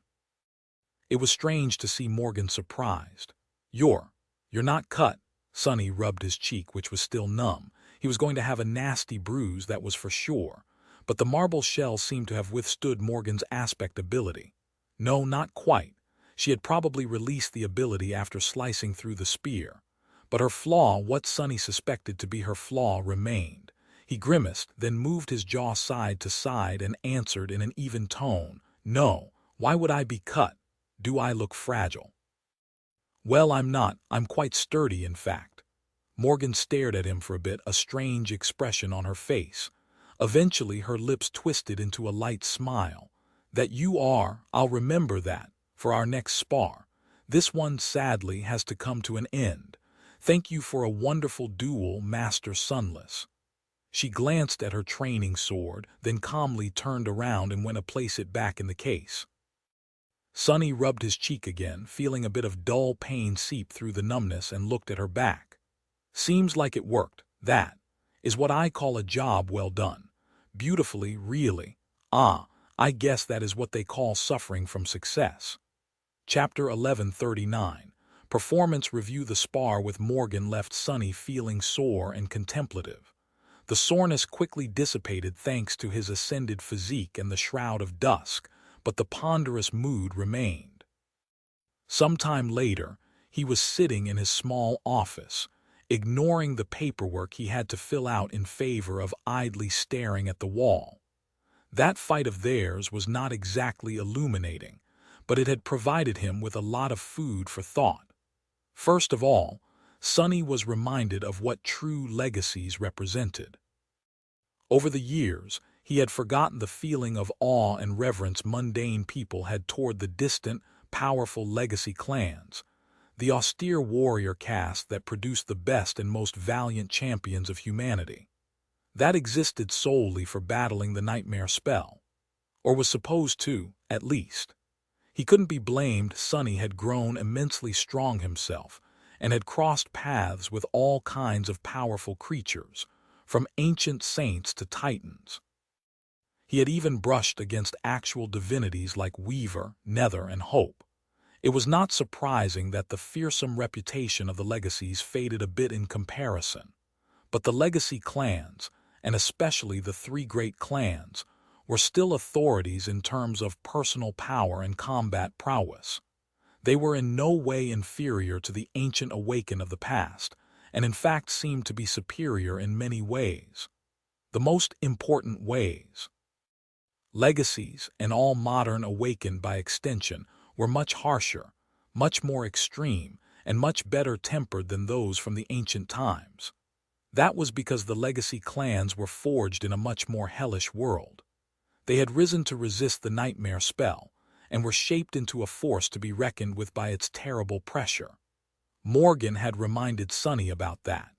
It was no coincidence that the two most dangerous people he knew, Nephi's and Mordred, were products of the legacy culture. Among the three of them, it was Sonny who was an outlier, which brought him to the second avenue of thought, his own power. Sonny would have lied to himself if he said that he wasn't upset about his loss, even though he understood that a good defeat was much more beneficial as far as his goals were concerned. A small and unreasonable part of his mind still desired to win. No one liked to lose, and Sonny especially hated the thought of losing to a member of a great clan. He deeply resented them, after all. Being defeated by someone he disdained was a bitter pill to swallow, but swallow it he did. It was one thing to pretend to be weak in front of Morgan, but the truth of the matter was that she was simply too strong. Even the current Sonny, with all his advantages, would find it hard to contend with that level of strength in a direct confrontation.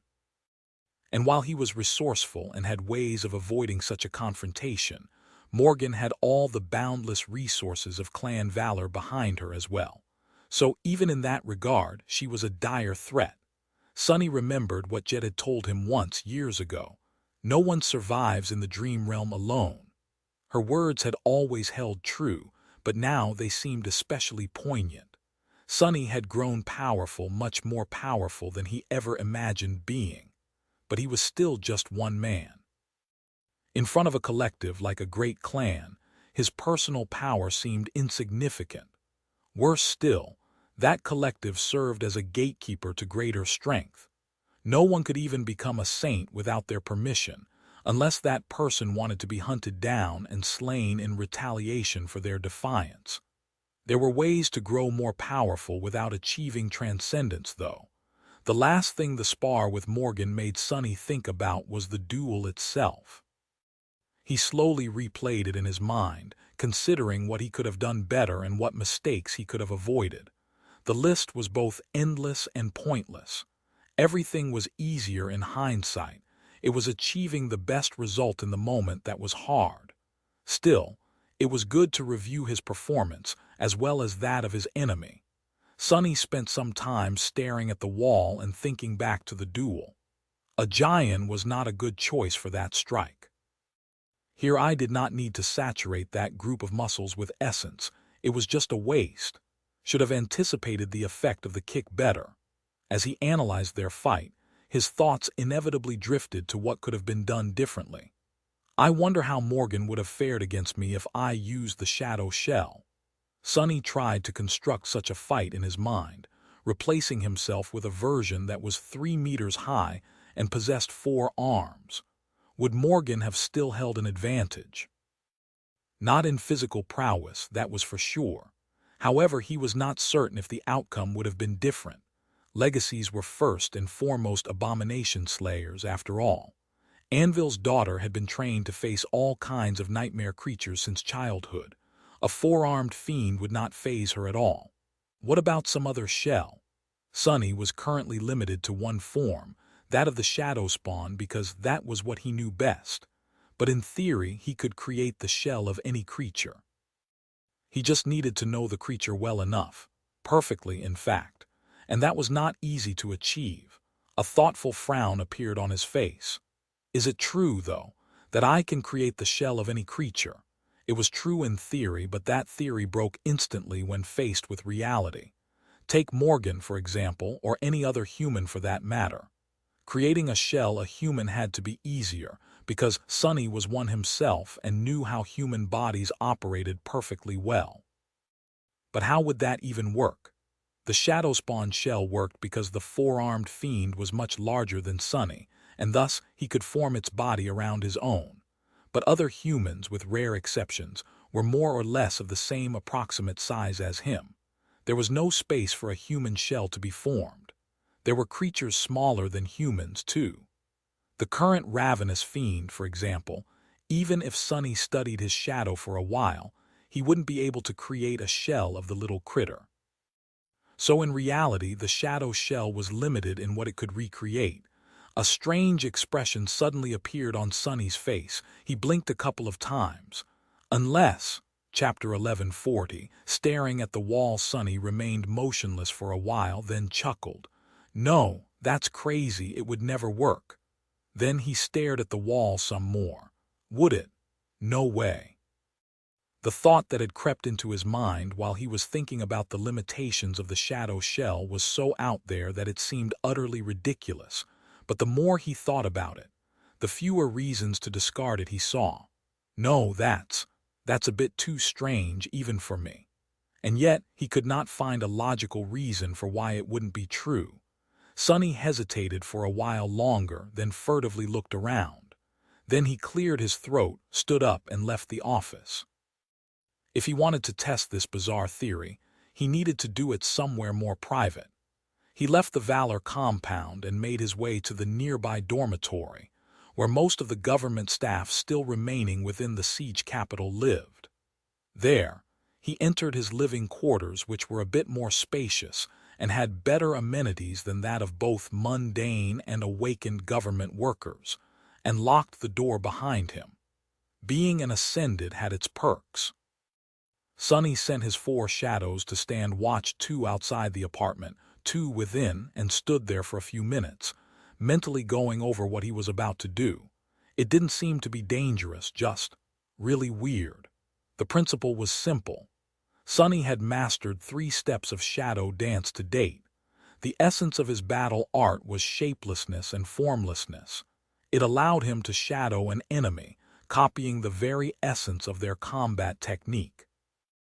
After doing so, He could predict their movements, the flow of their battle intent, and even their thoughts. The first step allowed him to shadow simpler battle styles. He had achieved that breakthrough while fighting Nephi's in the Crimson Spire. The second step vastly elevated his comprehension of the fundamental principles that governed all battle techniques, allowing him to shadow much more sophisticated styles and do it much faster. It also gave him a glimpse of an intuitive understanding of the more esoteric components of the truly advanced battle arts, those created and used by the awakened, thus incorporating special ways of guiding soul essence through one's body. He had achieved that step after collecting a vast library of techniques in the dreamscape, which culminated during his first duel with Morgan. The inspiration Sonny had received after being decimated by the Princess of War pushed him to a breakthrough. The third step was the hardest one yet. Sonny had started his journey toward mastery of it by expanding his horizons and starting to shadow not only humans, but also nightmare creatures. In the bloody arena of the Red Colosseum, he had submerged himself into their perverted, demented, rabid minds, which allowed him to intuitively feel what the abominations he fought would do, but also put his own sense of self, if not his very soul, at risk. The third step of shadow dance was much more demanding on the practitioner. It required one to truly accept the formless nature of the shadows and let go of their actual self, which, of course, posed the risk of losing it forever. Sonny had made that dangerous breakthrough after being trapped in an endless procession of harrowing dreams by nightmare and having his personal memories blocked. In the end, he had pulled the dissipating pieces of his true self back together by using his true name. It served as an anchor for what made Sonny an individual, and through it, he was able to advance his mastery of shadow dance without losing himself. That third breakthrough enhanced the speed with which he could comprehend the battle intent and combat intelligence of those beings he shadowed even further, allowed him to actually perceive the flow of essence through their bodies as opposed to just feeling it intuitively, and even gave him the ability to sometimes predict their thoughts. The fourth step. That was where Sonny had hit the wall. Shadow dance was his aspect legacy, but it was also something he had to invent all on his own, with no one guiding him. As such, he wasn't even sure what the correct path was, let alone how to reach the next stop on it. He only felt that the next steps of shadow dance went far beyond battle techniques, and would be much, much harder to conceive and master for that reason. However, while he had stagnated in mastering shadow dance, he had achieved progress in other aspects of his personal power. The culmination of it was the shadow shell, a powerful tool he had created by bringing together various facets of his skills, attributes, and aspect abilities. Shadow dance also played a role in him being able to create shells of other creatures. In fact, its role was perhaps the most important. Without deep comprehension of the desired form, Sonny would never be able to construct it from the shadows, and that was what his aspect legacy allowed him to do. However, there was a limitation to Shadow Shell. After all, shadows were truly shapeless and formless, while Sonny was not. Even if he had managed to make his mind supremely malleable, he still possessed a human body. No matter how much training he had put into making it as flexible and adaptable as possible, it was still a relatively rigid thing. But what if? He added another ingredient to the mix. Right now, Shadow Shell existed as a combination of his dormant ability, Shadow Control, his ascended ability, Shadow Manifestation, and his aspect legacy, Shadow Dance. His awakened ability, Shadow Dance, was missing from the equation. And that perhaps was the reason for the limitations Sonny had to deal with. Well, let's just try this. If he succeeded, Sonny felt that he might just discover a direction that would eventually lead him to the next step of shadow dance. Breathing in deeply, he activated Shadow Step and dissolved into the shadows. There in their dark embrace, Sonny himself was a shadow, formless and shapeless. But he did not need to be. While fighting the ravenous fiend, he had changed his form in this state to possess sharp claws. His shadow form was, too, infinitely malleable. So Sonny concentrated and started to slowly change his shadow form into the shape of himself. It was a strange endeavor to turn himself into a shadow, only to then turn the shadow into himself. But that was exactly what Sonny wanted to do. It was a bit like constructing the shell of the shadow spawn, only instead of shaping the shadows around his body, Sonny was shaping his body, his shadow body, instead. Of course, he knew the shape of himself the best, which was why recreating it was much easier than summoning the fiendish form of the shadow spawn. Eventually, the incorporeal shadow assumed the form of Sonny's body. It had arms and legs, a torso, fingers and toes, and a face that was a perfect rendition of Sonny's face. It matched his physical body perfectly, not that it needed to. Starting from becoming himself was just the easiest thing he could do for that test. Satisfied with the result of the shaping, Sonny spent some time in the dark embrace of the shadows, drifting. I wonder. Then he took a deep mental breath, activated shadow manifestation, and manifested himself back into the waking world through it. Chapter 1141.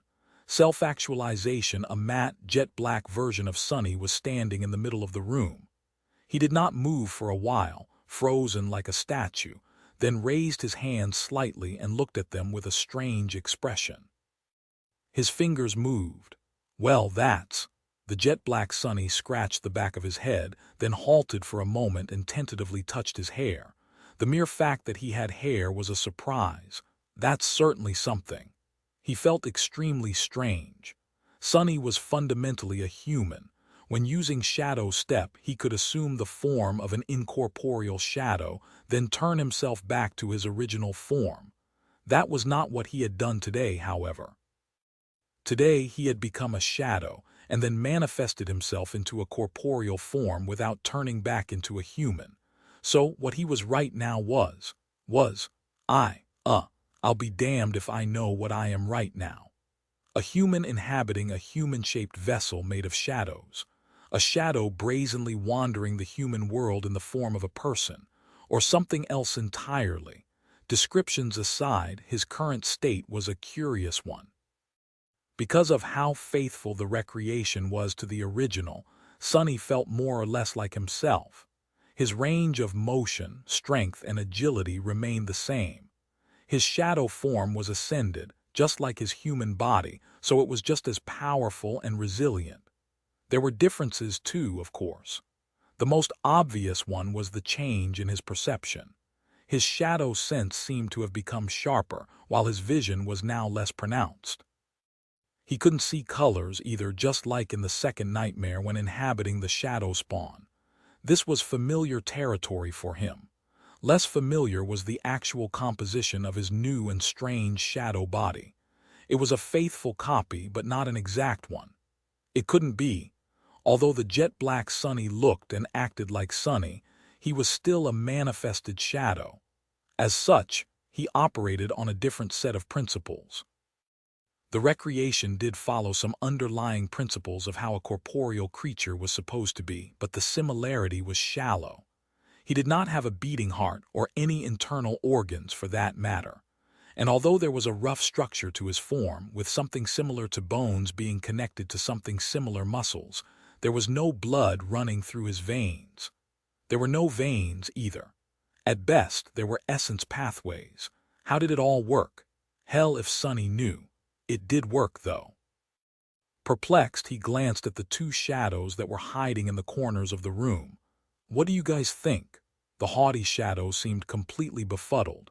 It stared at him for a while, then raised a hand as if wanting to say something. Eventually, though, the arrogant guy simply shook his head in confusion. The creepy shadow, in an uncharacteristic display of emotions, scratched the back of its head, puzzled. The jet-black Sonny smiled, revealing jet-black teeth. Yeah. After going through the training steps of shadow dance and examining his current state further, he discovered a few things. The first was that this corporeal shadow form was much more malleable than his human body. It could change its shape at will. Of course, he needed to possess an excellent understanding of what he was turning it into for the end result to work. For example, Sonny could become a smaller version of himself that, however, required some practice to master, since such a fundamental change affected a lot of things. He could become larger too, although there was a limit to how much, dictated by his rank and soul essence capacity. Less comprehensive changes were much easier. Sonny already knew how to possess 4 arms, so he could add 2 more to his existing ones with ease. The same went for claws, horns, a tail. In the future, as his knowledge of various forms and shapes grew, he would be able to make more changes like that on the fly. The second discovery was that while the corporeal shadow form was almost as resilient as his actual body in the end, it still fell short. The reason for that was simple: the weaves. Neither blood weave nor bone weave persisted in this state, which left Sonny vulnerable. Interestingly enough, the marble shell still had an effect. In fact, it had even become more potent. That was because the effects of the stalwart trait were being applied to him twice. Shadows were innately connected to souls, to the extent that when Sonny was damaged in the form of a shadow, or one of his shadows was damaged, his soul would be damaged too. Therefore, the corporeal shadow form received the benefits of both the extremely high degree of physical protection and the high degree of protection from soul attacks that the stalwart trait provided.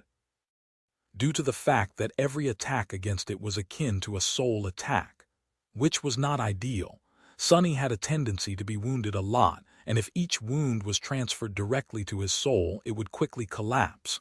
No, that really won't do. Activating the mantle would surround the physical shadow form with an onyx carapace and make it much less prone to being damaged.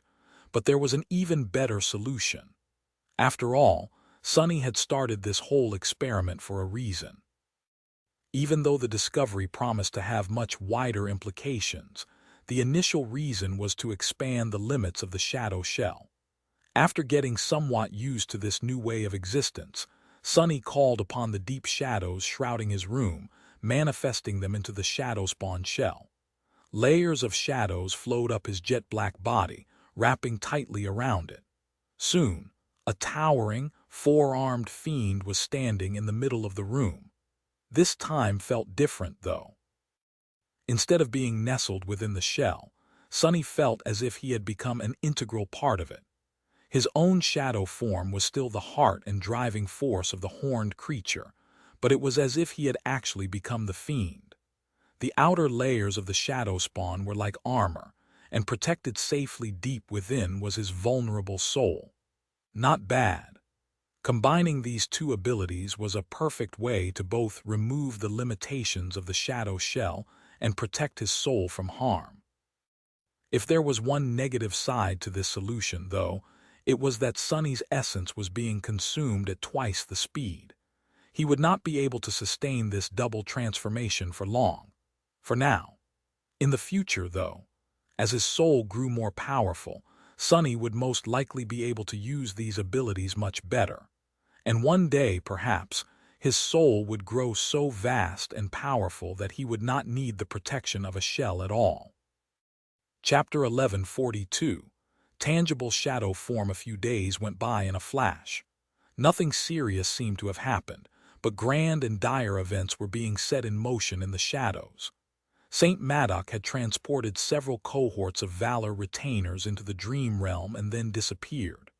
Of course, no one was told about his absence. In fact, Clan Valor made a good show of pretending that he was still around, supporting the awakened in the dream realm.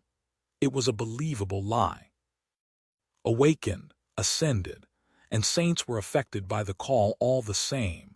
If they traveled to the dream realm near a nightmare gate, they would be brought to the area surrounding the seed instead of to where their anchor was.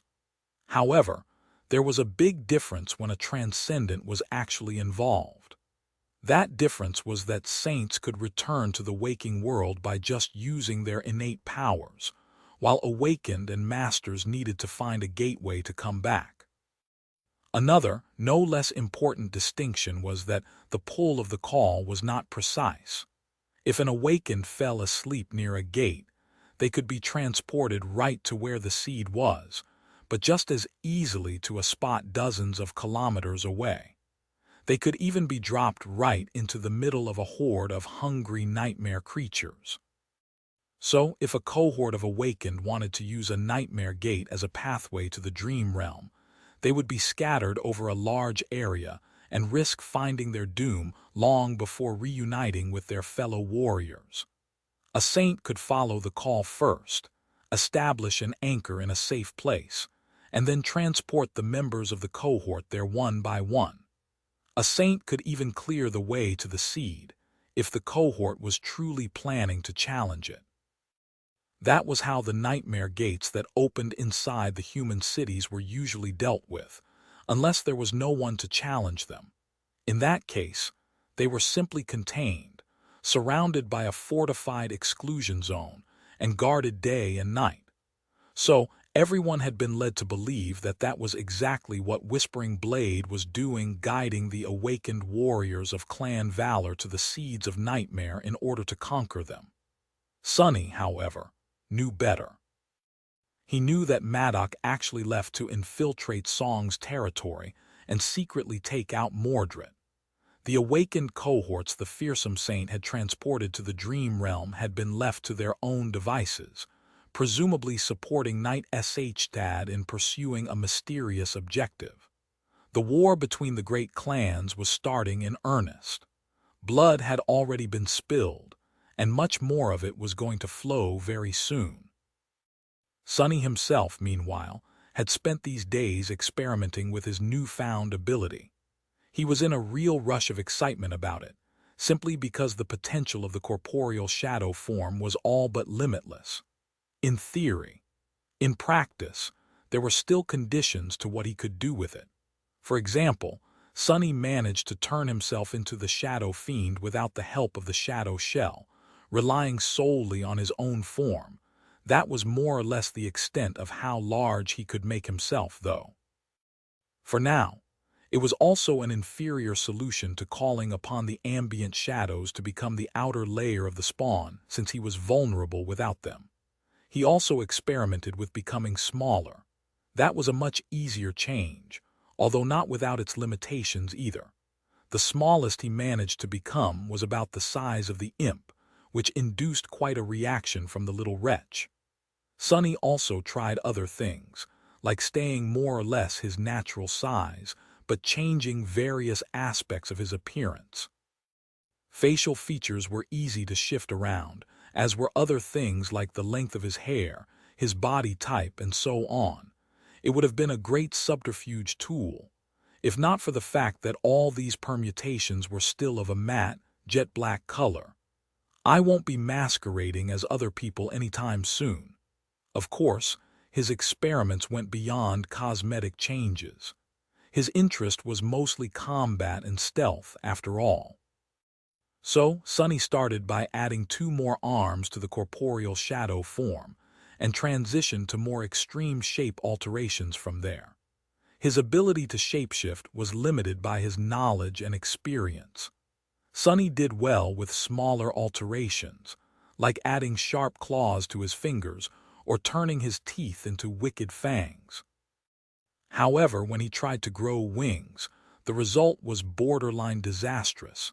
He had never lived with wings on his back, did not know their anatomy and how it engaged with the rest of the body, and had the vaguest understanding of the principles of flight. So, he had no hope of soaring in the sky like Kai or Saint Tyrus anytime soon. Sunny was far away from becoming truly shapeless and formless. He did come closer to reaching that goal, though. The funniest thing he did, however, was fulfill his old desire to become taller. Granted, it too was not easy. When Sunny simply made himself larger, the proportions of his body seemed a bit off. When he elongated his limbs, the result was even more off-putting. Finding the right balance was really hard. He did manage to achieve an acceptable result, though, and was currently looking at himself through one of the shadows, giggling. "Damn, it's such a pity Effie can't see me right now." The look on her face would be priceless, especially since she would be looking up at me. Oh gods, I can just imagine it. The tall version of Sunny was really weird. He wasn't sure that he liked its lanky silhouette that much.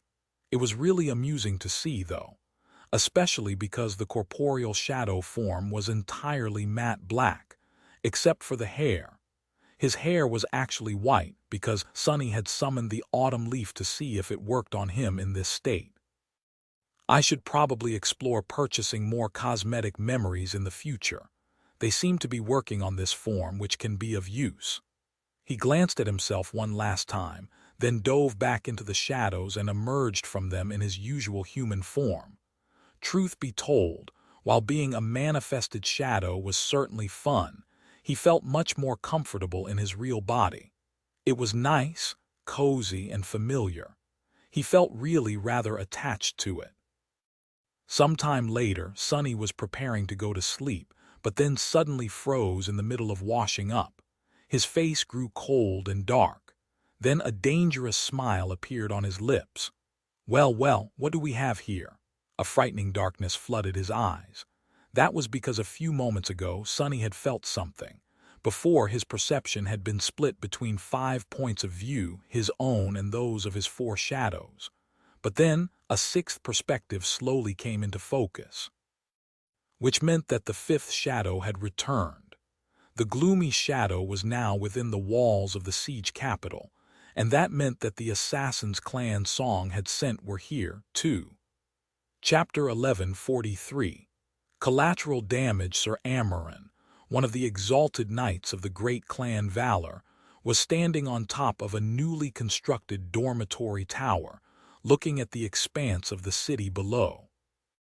There was a long stretch of industrial buildings between him and the looming barrier of the defensive wall that protected the siege capital from the ravages of the Chain of Nightmares. There were plenty of civilian shelters and dormitories, too.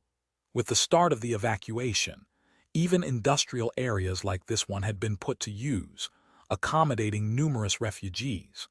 The refugees were moving far below him like tiny ants. The thunderous booms of firing railguns did not seem to spoil their moods. After months of continuous siege, the people must have grown used to its clamor.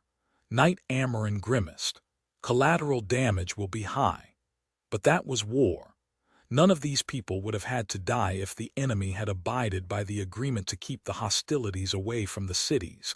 But now that the Song clan had made their move, the hands of noble warriors of valor were tied. The lives of mundane humans were like water anyway.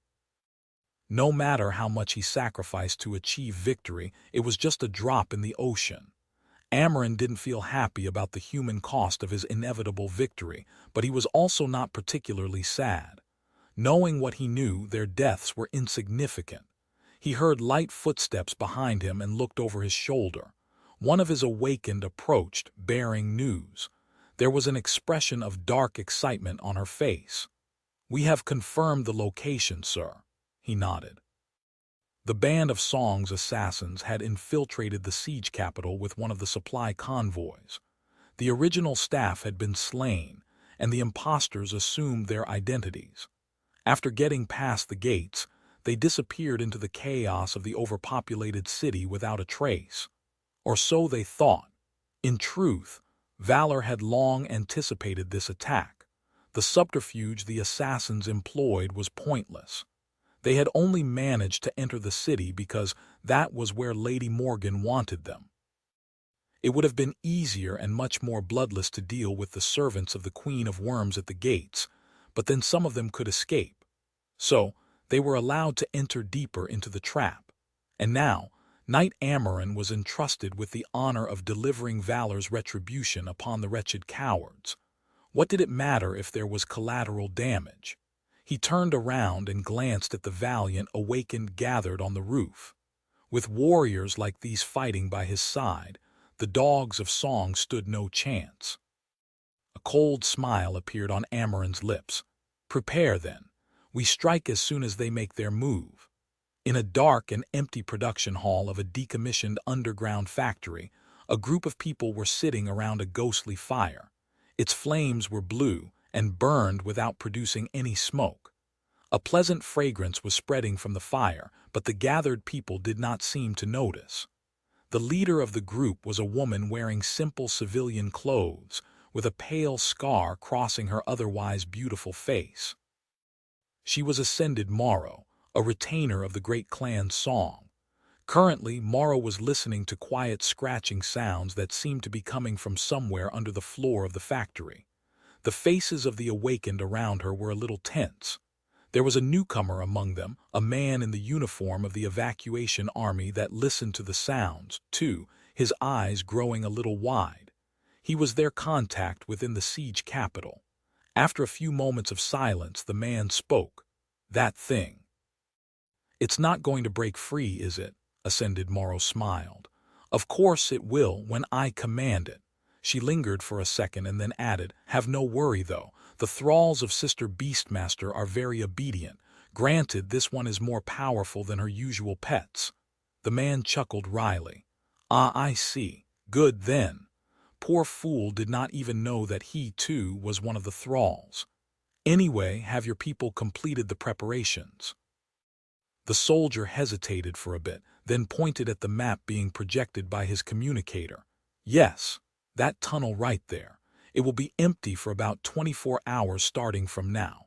As you can see, my lady, the tunnel stretches all the way to the inner city without crossing any other major logistical hubs. It is also wide enough to transport that thing you brought, to where you need it. The last few kilometers leading up to the Valor compound are too well guarded, though." Morrow shook her head. "Leave that to us. Worst case scenario, we will be forced to unleash the thrall a few minutes earlier than planned and let it tear its way toward the compound above ground. Summer Night won't be able to make it back from the wall in time, and since Whispering Blade seems to have indeed gone to the dream realm, the casualties the creature will cause Valor will be severe. She would have loved nothing more than to slaughter the ignoble hypocrites serving the King of Swords personally, but sadly, her mission was simply to deliver Beastmaster's present to Morgan of Valor, striking both at the enemy's troops and reputation. After all, what kind of incompetent fool would allow a nightmare creature to rampage in the middle of their city? The man cleared his throat. "Ah, but I must warn you, my lady. The awakened of Clan Valor seemed restless recently. A few cohorts vanished without a trace. I don't think that we've been made, but it's better not to linger." Ascended Morrow studied his face for a while, then nodded. "Sound advice. We were going to wait until Summer Night engages with the terror that is approaching the city, but our diviner has turned ineffective all of a sudden. With this added uncertainty, it is better to accelerate the plan." She glanced at her awakened and smiled. "Time to act. My kin prepare to enter the tunnel. You two go relay my order to those watching the creature. They need to get it ready for transportation as soon as possible. We are moving to attack." On the first floor of the dormitory tower, Knight Amaran was surrounded by the awakened warriors of Valor. One of them was making a report. "The enemy seems to have started moving. They must be aiming to enter the network of logistical tunnels under the city. If they do, catching them all would be problematic." Amaran nodded. "Indeed. The wretches can't be allowed to burrow deeper underground. No, we need to force them to the surface. Get ready to attack. We'll blast through the factory roof and slaughter them all." There was a shadow watching him say these words. There was a shadow watching Ascended Morrow give orders to the assassins as well. Some distance away, Sonny sighed and gulped down what was left of his coffee. Then he thanked the owner of a refugee cafe, rose and walked out, yawning lazily. It was time for him to begin, too. Chapter 1144. Theater of Shadows. In the decommissioned underground factory, the ghostly fire had been extinguished. Dozens of awakened were moving, preparing to depart.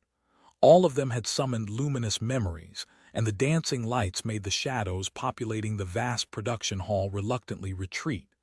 Ascended Morrow was standing in front of a sturdy wall, looking at it with a somber expression. Eventually, she nodded and glanced at one of her subordinates. "This is the spot. Isolate it." The awakened nodded and raised his hands. Soon, a strange silence fell upon them. It was not the mundane kind of silence many memories could create, though instead, it was the manifestation of an ability that could cut a stretch of space from the rest of the world, subduing all tremors and sounds that would escape it. The city was constantly being monitored by countless seismic sensors on account of nightmare creatures often burrowing underground, so nothing less would do if they wanted to remain unnoticed. Satisfied, Morrow raised a hand and clicked her fingers. A moment later, a violent sonic boom resounded, and a large portion of the wall in front of her shattered into dust. Behind it, an entrance to a tunnel was revealed, drowned in darkness. Cold wind entered the production hall, making the awakened shiver. Even Morrow herself suddenly felt uneasy for whatever reason. With a frown, she lowered her hand and said evenly, "Clear the debris. The entrance should be wide enough for the cage to fit." Second cohort, scout out the tunnel and make sure that there are no blockages there. Seven awakened jumped down into the darkness, while the rest of her subordinates got busy preparing the hole she created for the creature's cage. The cohort in charge of keeping an eye on the abominations was going to bring it any minute now. Lowering the massive containment device down would not be easy, but they had come prepared. The man in the uniform of the evacuation army watched the process with a worried face. After a minute, he cleared his throat awkwardly. "Well, I will be going then. My job here is done." Morrow glanced at him indifferently. "Go." The thrall was of no use anymore. Their escape from the city would be handled by a different sleeper cell. If it was up to her, she would have gotten rid of the man and his people to clean up loose ends, but they could become useful in the future. Even mundanes could do a lot of harm if armed with the right tools. Although Morrow felt it was beneath her to use vulgar weapons of the bygone era, in the grand scheme of things, not even crude instruments like that could be neglected. Others might not have known, but she understood what was at stake. The man disappeared and the entrance to the tunnel was cleared. Their exodus from the underground factory was being dragged out, however, because the creature cage was slow to arrive. Morrow felt irritated. What is taking them so long? She thought about sending someone else to fetch the guard cohort, then decided against it and took out a special memory. Although using it required some essence to be spent, right now, time was more important. The memory was called the Reaching Hand, and consisted of a scattering of finger bones. Each of the 4 cohorts under Morrow's command was in possession of a phalanx, and she held the 5th one. People who touched the ancient phalanxes could communicate with each other across small distances. Ironically, the reach of the Reaching Hand was not large. However, it possessed the unique quality of being shielded from most divination abilities, which was very valuable for the sort of mission they were currently on. Morrow gripped the bone and spoke, mentally connecting to the cohort that guarded the creature cage on another level of the factory. "Mont, where are you?" Soon, the leader of the cohort responded, her voice resonating in the vast production hall. "Sister Morrow, we are guarding the creature." "Has something happened?" Morrow suddenly felt a bad premonition. "What do you mean? Have you not received my order?" Awakened Mont lingered. "I am sorry, sister. What order?" She gritted her teeth. "I sent 2. But then Morrow grew silent. The 2 awakened she had sent to relay the order. Why were they not back yet? She had assumed that they had stayed with Mont to help move the cage, but why would they? Not good. She hesitated for a split second, then said calmly, "Get the cage here right now." What had happened? Had the enemy already discovered their location and silently infiltrated the factory? How could they, without disturbing any of the wards she had placed on all the entrances? If the soldiers of valor were already here, she glanced at her subordinates and barked, "Assemble into a battle formation. Prepare for an attack." A moment later, Morrow reached through the phalanx to the cohort that had gone forward to scout out the tunnel. "Rika's, Return immediately." There was a short span of silence, and then she heard the familiar voice of awakened Rika's. "Yes, sister, we are coming." Concerned, the warriors of Song swiftly assembled into a defensive formation. They stood near the entrance to the tunnel, looking nervously into the darkness of the production hall. The factory was silent. Soon, the silence was disturbed by a loud noise. With a screeching sound of rusted metal, a cargo elevator arrived. Its doors opened, revealing a massive cage of enchanted alloy. Seven awakened used all their strength to roll the cage forward. Morrow secretly let out a relieved sigh. At least the creature is secured. Now they were only missing the two messengers and the cohort that had entered the tunnel. "Rika's, how long before you arrive?" There was a stretch of silence again before he responded. "Sister, we are coming." Morrow frowned. The familiar voice persisted. We are. Something was very, very wrong with it. "We are coming." The voice. It did not come from the phalanx. Instead, it came directly from the dark entrance of the tunnel. She looked into the hole, seeing only a boundless expanse of shadows. Then something rolled out of the darkness. It was the severed head of awakened Rika's. Chapter 11:45. Slither of fear. Morrow stared at the severed head for a split moment, feeling cold terror creep into her heart. The clean cut, the hollow emptiness of his dead eyes, the dark entrance into the tunnel behind. Were they all dead? A whole cohort of experienced, battle-hardened, awakened warriors of the great clan Song, wiped out in such a short span of time without making even a single sound. Had a human done that? No, that was impossible. Only Whispering Blade would have been capable of slaughtering them in such a manner. But then, Maddock would never lower himself to play with his prey. What kind of abomination was it then? How had the dogs of valor allowed a monster like that to live freely under their city? Then Morrow scowled. Why was she scared? What was there to be scared of? Neither death nor nightmare creatures had ever frightened her before. Her people seemed to be shaken too, so unbecoming of the elites of a great clan. A mental attack. The creature must have been employing some kind of beguilement. She growled. Activate the mental resistance enchantments. At the same time, she raised her hand and clicked her fingers, sending a devastating sonic shockwave into the tunnel. A deafening boom rolled through the production hall, and a fountain of stone dust and debris shot out of the dark entrance. The awakened of Song poured essence into the protective charms they carried. Instantly, it was as if they could breathe again. The memory of terror still lingered, though, gnawing at their willpower. There were 20 of them left, gathered in a circular defensive formation that had no blind zones, with the massive cage placed in the center. Morrow stared in the direction of the tunnel tensely, wondering whether her attack caught the creature or not.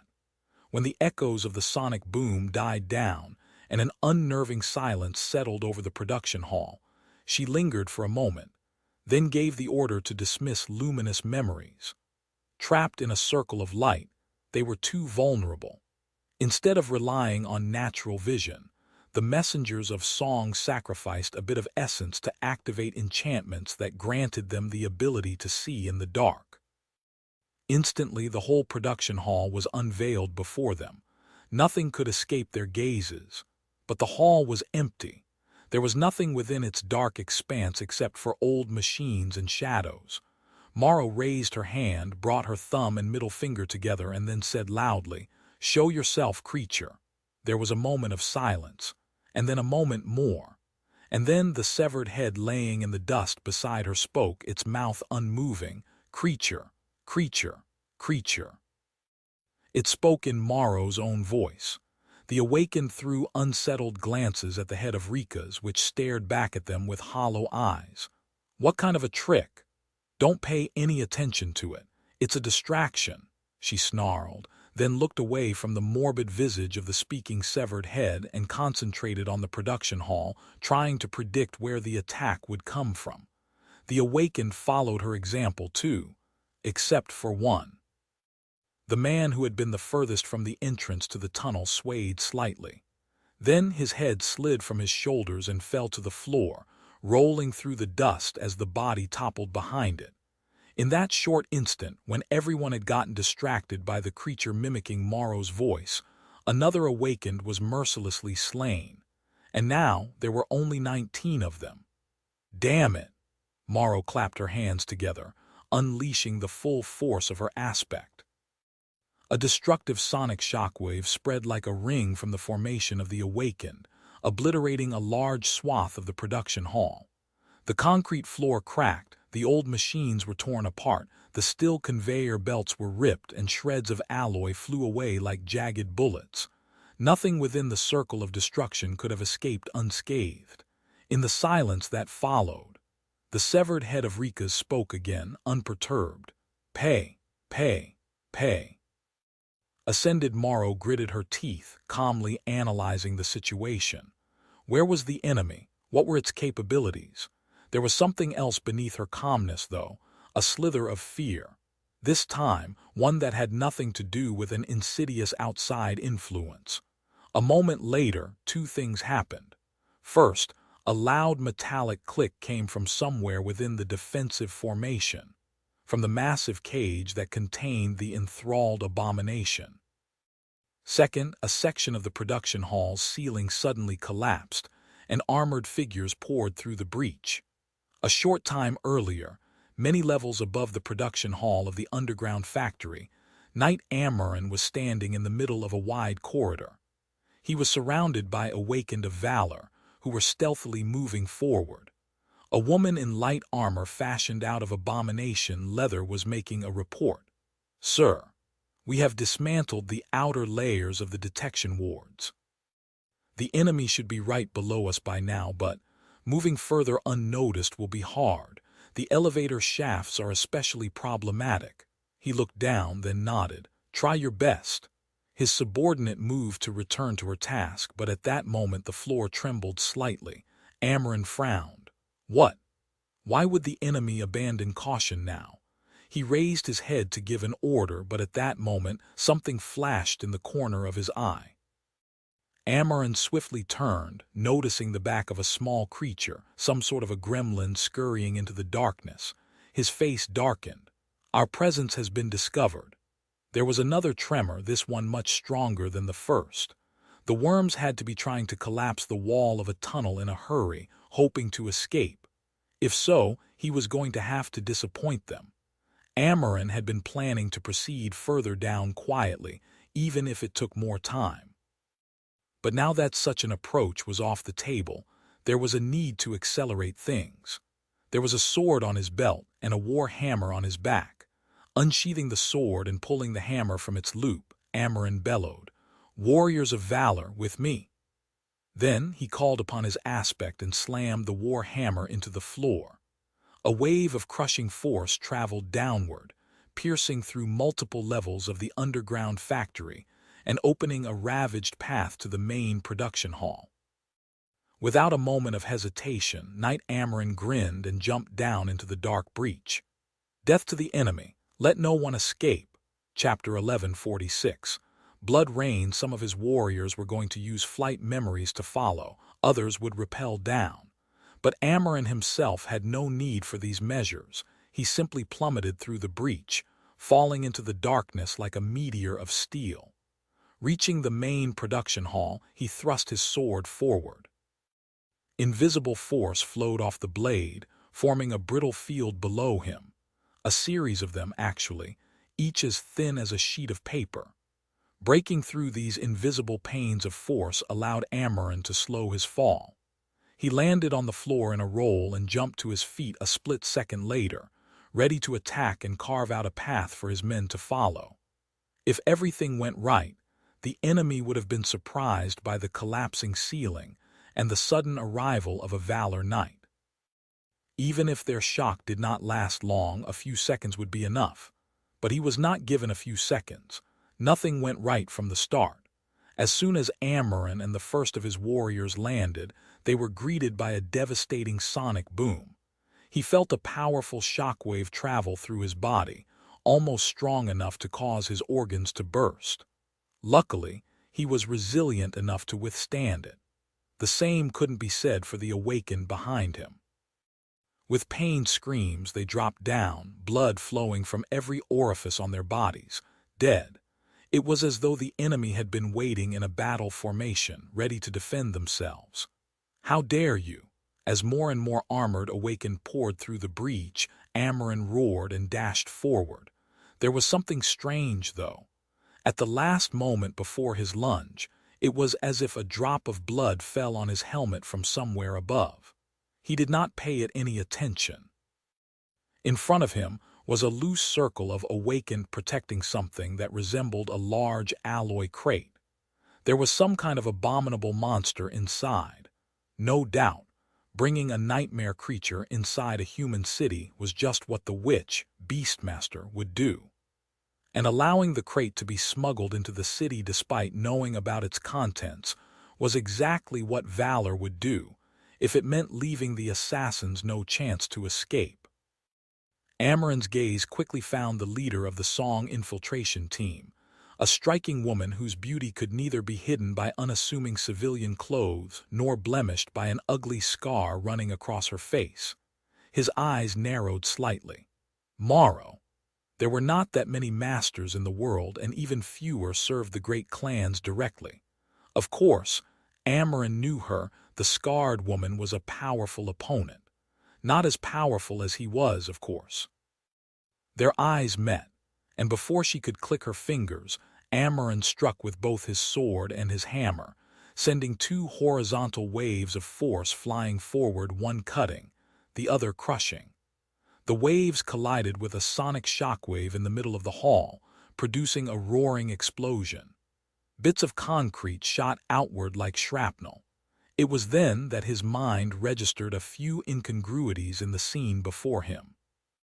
First of all, the entrance to the tunnel had already been revealed. However, the enemy did not appear to be in a hurry to enter it, as if wary of the darkness beyond.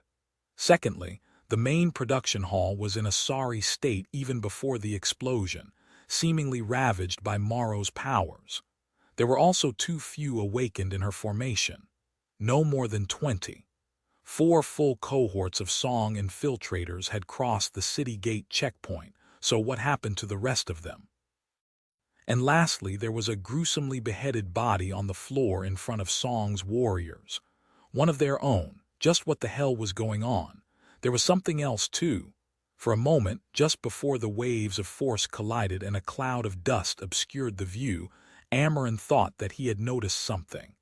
A vague silhouette that moved on top of the massive cage, dissolving into darkness. An archer. Lowering his head to protect the slit of his helmet's visor, he burst through the cloud of dust and raised his sword. No matter what tricks the enemy had in store, he was going to cut them all down, especially now that he knew that the numbers were even more on their side than expected. Knight Amarin had no doubt. The main priorities are Morrow and the caged creature. Morrow silently cursed. So it was Valor all along. It seemed that they had walked into a trap. The servants of the King of Swords had turned out to be more cunning than expected. Someone had been waiting in the tunnel all along, and now the cavalry had arrived to finish the job. Who had been compromised? It had to be the thrall responsible for clearing the path to the inner city. But it did not matter now. The enemy blundered in their attack, maybe because she had decided to accelerate the plan. The invisible assassin had revealed their presence too early, and instead of being surprised by the sudden breach of the production hall, the messengers of Song were ready for it. Which was why Morrow managed to slay several of Valor awakened the moment they landed on the floor. Not their leader, though, a giant of a man wearing heavy armor and wielding both a sword and a war hammer. Her heart grew slightly cold. Knight Amarin. Even among the Knights of Valor, this zealot was known for his power and ruthlessness. He was a bit too straight of a tool, though. A man blessed with incredible strength but very little imagination. A vicious smile appeared on Morrow's face. "I'll have a chance to bring back a fine trophy then. She sent a sonic shockwave to prevent the night from decimating the formation of Songs awakened, then swiftly looked at the breach. Just how many soldiers had Amaran brought to kill them? It was strange. There were not nearly as many as she would have expected. 1 cohort, 2, 3, 4. And that was it. If Valor knew in advance about the infiltration team, why would they only send that many? And there was something else. Instead of more cohorts of awakened, streams of blood flowed from the breach, crimson drops falling like rain. The soldiers of Valor who had already landed seemed shaken because of that. Morrow hesitated.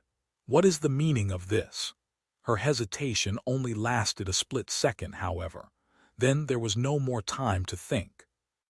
Chapter 11, 47. Song of Slaughter. Amaran lunged forward, calling upon his aspect and bringing down an avalanche of destructive force upon the formation of the Song infiltrators. 2 waves of crushing power rolled forward from his weapons, only to shatter against the invisible bulwark of a sonic boom. The concrete floor was shattered as the whole factory trembled. A moment later, a swift silhouette shot toward him from the cloud of dust. Morrow, her calm eyes full of cold, murderous intent. Her shabby civilian clothes were torn, revealing glimpses of a slender enchanted armor hidden beneath. In her hand, there was a narrow blade that seemed too fragile to be used in actual combat. Amaran raised his sword, batting the blade away. At the same time, his hammer flew forward, the spike protruding from its top aimed precisely at the enemy's unprotected throat. However, as soon as his sword met the steel of Morrow's weapon, there was a melodious ring. That ring suddenly magnified, crashing into him like a stone wall. Grimacing from pain piercing his ears, the Knight of Valor was thrown back. He rolled over his shoulder, catching a glimpse of his warriors.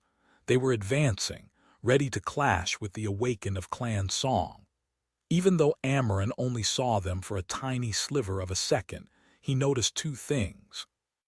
First, the blood spilling from the breach in the roof of the main production hall. Second, the fact that only 4 of the 6 cohorts seemed to have made it down. Wrath ignited in his heart. Treacherous worms. One of Morrow's cohorts was missing, and now 2 of his own had failed to descend. It was not hard to understand what had most likely happened. The damned witch must have sent some of her people to ambush the warriors of Valor on the upper levels of the factory, to sacrifice their lives so that the rest could escape.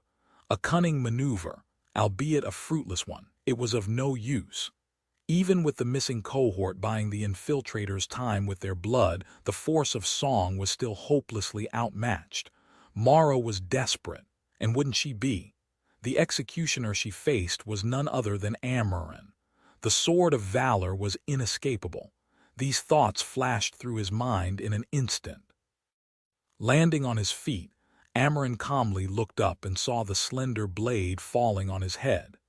His helmet was probably strong enough to withstand the sharp edge, but it was forged out of the best of Valor's steel.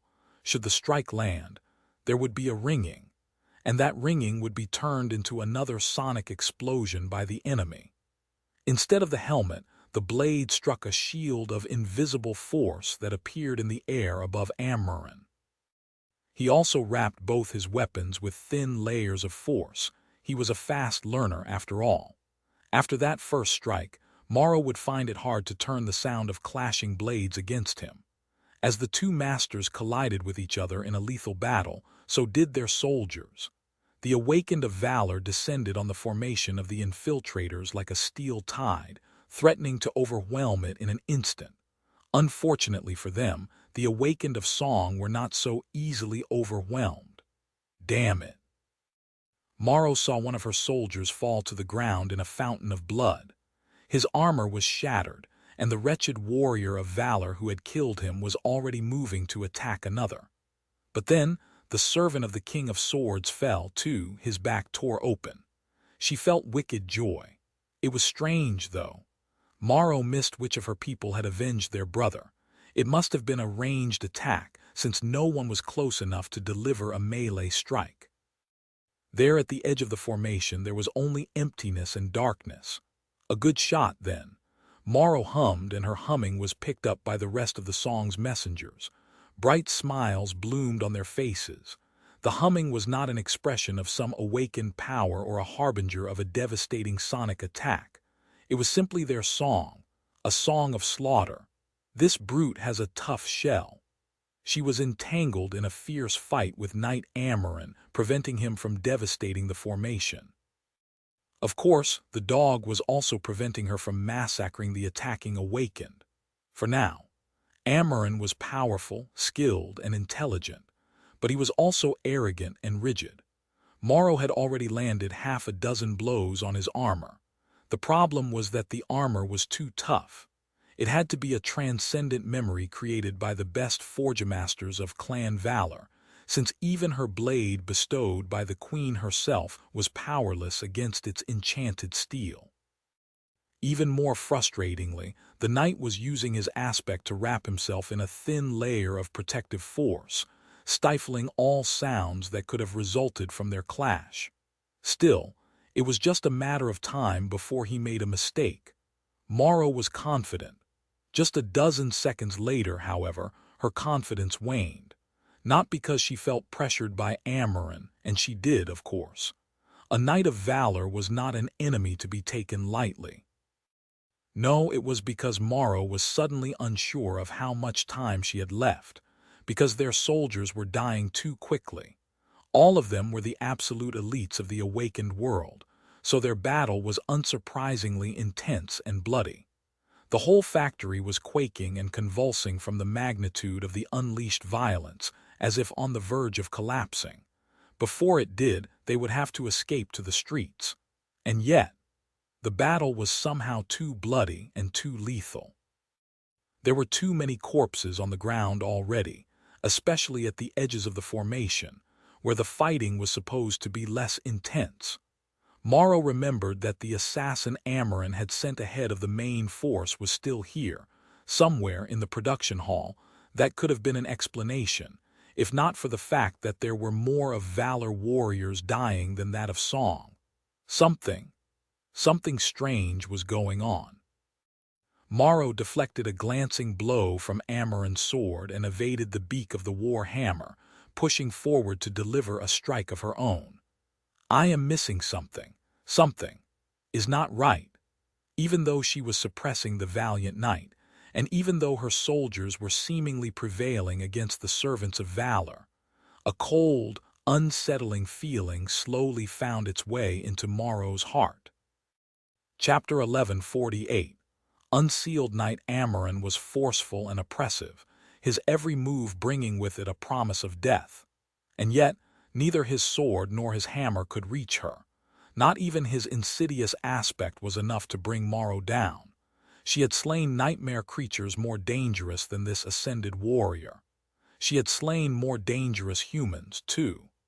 Amarin's warriors were valiant and skilled, each at the very pinnacle of what an awakened could achieve. Numbers were on their side, and yet for each messenger of song that fell, 2 of Valor's dogs died. Their trap had turned out to be strangely clumsy and inefficient. By now, Morrow knew that there was a possibility of victory unless the enemy received reinforcements soon. They would be able to escape and carry out the plan. However, she was missing something, which was why Morrow allowed her attention to wander. Being distracted in a fight against someone like Amarin was tantamount to suicide. But she did so nevertheless. Her blade failed to reach the knight's armor again.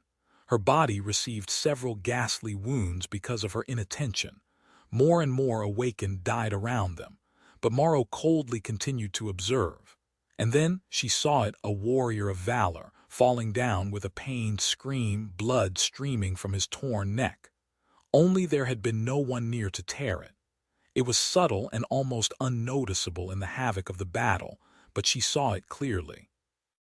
The nearest of her soldiers was too busy defending against too powerful awakened. It could not have been a ranged attack. Either, the angle was all wrong. It was as if darkness itself reached forth and sliced the man's throat open with sharp claws. Morrow's eyes darted to the opposite side of the formation, just in time to see one of Song's awakened die. His hand suddenly bloomed with blood, and so, the attacking soldier of valor received a chance to plunge her weapon into the slit of his visor. The hand of her subordinate had been severed completely, a clean, fierce cut that sliced through armor, flesh, and bone as if not meeting any resistance. Only, the weapon that had killed her man was a spear. There was no way it could deliver a cut like that. Morrow suddenly felt cold. There is another here. There was something insidious and sinister moving unseen through the darkness, slaughtering the men of both valor and song indiscriminately, silently, inescapably. The image of a severed head rolling from the dark entrance of the tunnel suddenly surfaced in her mind. Morrow's blood turned to ice. Who was it? What was it? What had they unleashed from that darkness? Shaking these infantile thoughts, she snarled. Does it matter? It did not. Whatever it was, she would destroy it, just like she was going to destroy these wretched minions of the King of Swords. Morrow glanced at Amarin, who was continuing to rain devastating blows on her, blind to what was going on. Fool. No matter the cost, the plan had to be carried out. She had to salvage what little could be salvaged from this unforeseen situation. Morrow hesitated for a moment, then pretended to be pushed back by one of his strikes and momentarily lose her balance. Amarin rushed forward like a frenzied dog, intending to capitalize on the opening. His hammer fell down and landed on her shoulder. In a flash of pain, Morrow heard her bones shatter. But it did not matter, because in that instant she was practically face to face with the hateful brute. Morrow opened her mouth and shrieked. As her essence burned, a deafening wail shook the underground factory. Clutching his ears, an irrational gesture, considering that they were covered by the steel of his helmet, Amarin fell to the ground and writhed in pain. His whole world was pain. It was as though a white-hot screwdriver was being driven into his brain, mercilessly destroying every thought. He felt blood streaming from his ears. What? Is that woman? He knew that Morrow would not let the chance to finish him off go. Shaking off the agony, Amarin gritted his teeth and moved. A split second later, the tip of a narrow blade was almost at his throat. He raised a hand and grabbed it with an armored gauntlet. Too slow, which? He couldn't even hear his own voice through the ringing in his ears. Amarin had managed to stop the fatal strike from killing him, but the position he was in still promised nothing good. He was kneeling and dazed, while the enemy was free to attack however she wished. But strangely, Morrow did not attack. Instead, she let go of her blade and dashed back, toward the formation of her awakened. There was blood flowing from her mouth. He looked in that direction. The diabolical wail Morrow had unleashed devastated the whole production hall. There were slabs of concrete falling from above. What little remained of old machinery had been turned into piles of scrap. The floor had become uneven and full of deep cracks. The awakened on both sides fared no better. Many were dead on both sides. Their mouths were opened in silent screams, their faces turned into gruesome paintings of blood by the power of the wicked attack. Even those who wielded memories meant to protect against just this kind of threat did not escape unscathed. What the hell is she trying to? Amarin did not know, but he knew that he had to stop the ruthless witch from accomplishing whatever it was she was planning. He lunged forward, aiming to catch up to Morrow. Luckily, there was not much distance between them, and the Ascended of Song was severely wounded. That last blow he had delivered made a mess of her right shoulder and clavicle. It was then that Amarin saw it. In the direction where Morrow was running, behind the decimated line of Song's defensive formation. A massive alloy container that held an enthralled nightmare creature inside. His pupils narrowed. I see.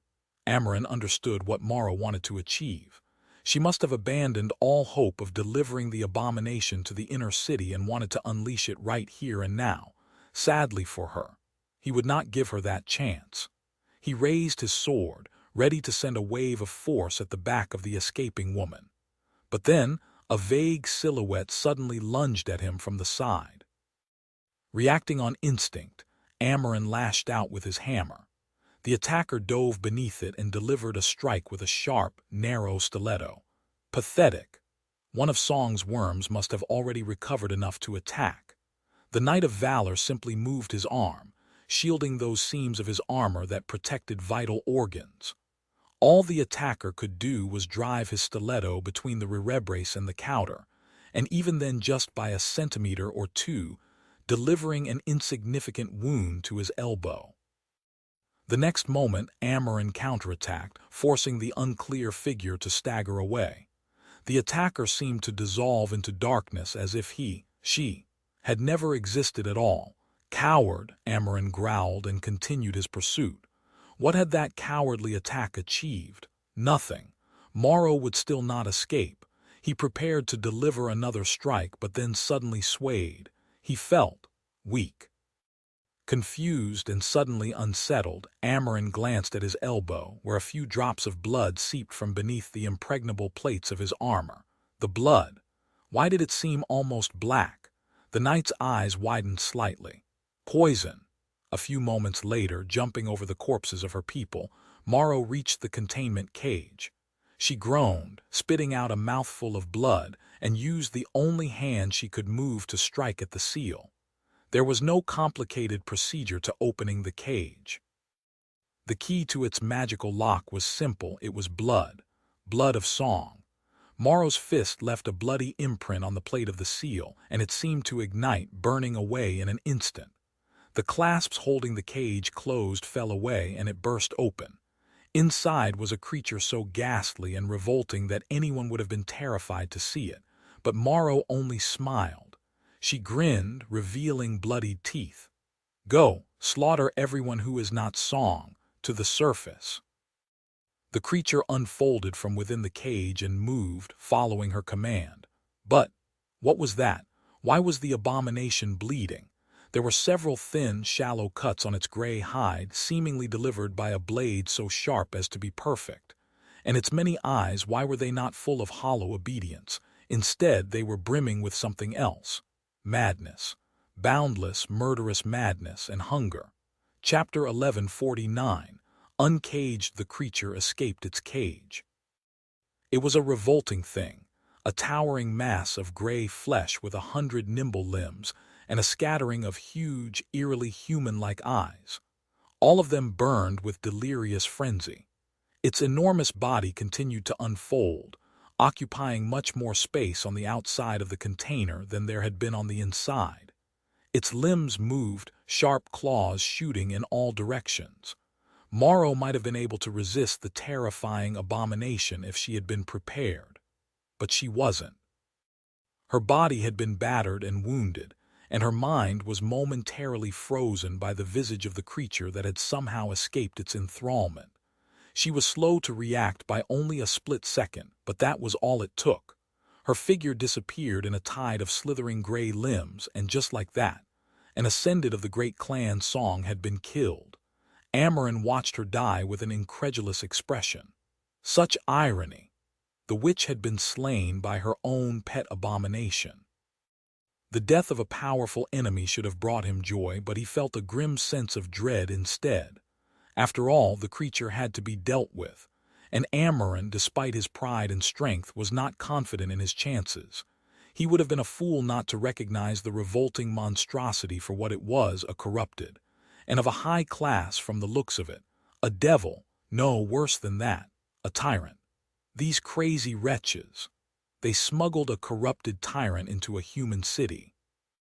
They were planning to unleash that thing within a siege capital's walls. Of course, Amarin himself was among the people who had knowingly allowed the corrupted tyrant to be smuggled into a human city because it suited their goals. The hypocrisy of his contempt did not escape him, but he brushed it off. There was no time to ponder such matters, because the tyrant was starting to move. There were still a couple dozen awakened left alive in the ruined production hall, all dazed by Morrow's dreadful wail. Some of them belonged to Clan Valor, and some of them belonged to Clan Song. However, at the moment, their allegiance did not matter. The abomination did not care about whom they served after all. Gray limbs shot through the air, grabbing several of the awakened that were closest to the broken cage. Blood spilled to the ground. Amarin was already moving. "Regroup. Concentrate your attacks on the monster." He gritted his teeth, feeling the toxin sap his speed and strength. What kind of treacherous blade had that awakened assassin used? A master like Amarin was not easy to poison, and yet he could feel a sickening weakness spreading through his body. Fighting through that weakness, he growled and threw his hammer with all the might of an ascended knight. The war hammer spun as it flew toward the tyrant with the speed of a bullet, and as if a path had been opened by its passage, a furious torrent of invisible force followed. The hammer and the torrent of force struck the massive body of the shambling horror with such fury that a sudden explosion rang out. A full-power strike from Amarin was destructive enough to shatter the gates of a citadel. The tyrant, however, was simply thrown back. The bodies of the awakened it had grabbed fell to the ground. But then, they slowly stood up. Only they did not look like humans anymore. There was a wicked, alien coldness hiding in their eyes, and ghostly black strings extending from their backs toward the limbs of the gray abomination. The faces of the risen corpses twisted, and they awkwardly lunged toward the nearest awakened. More blood spilled. Amarin cursed. A puppeteer.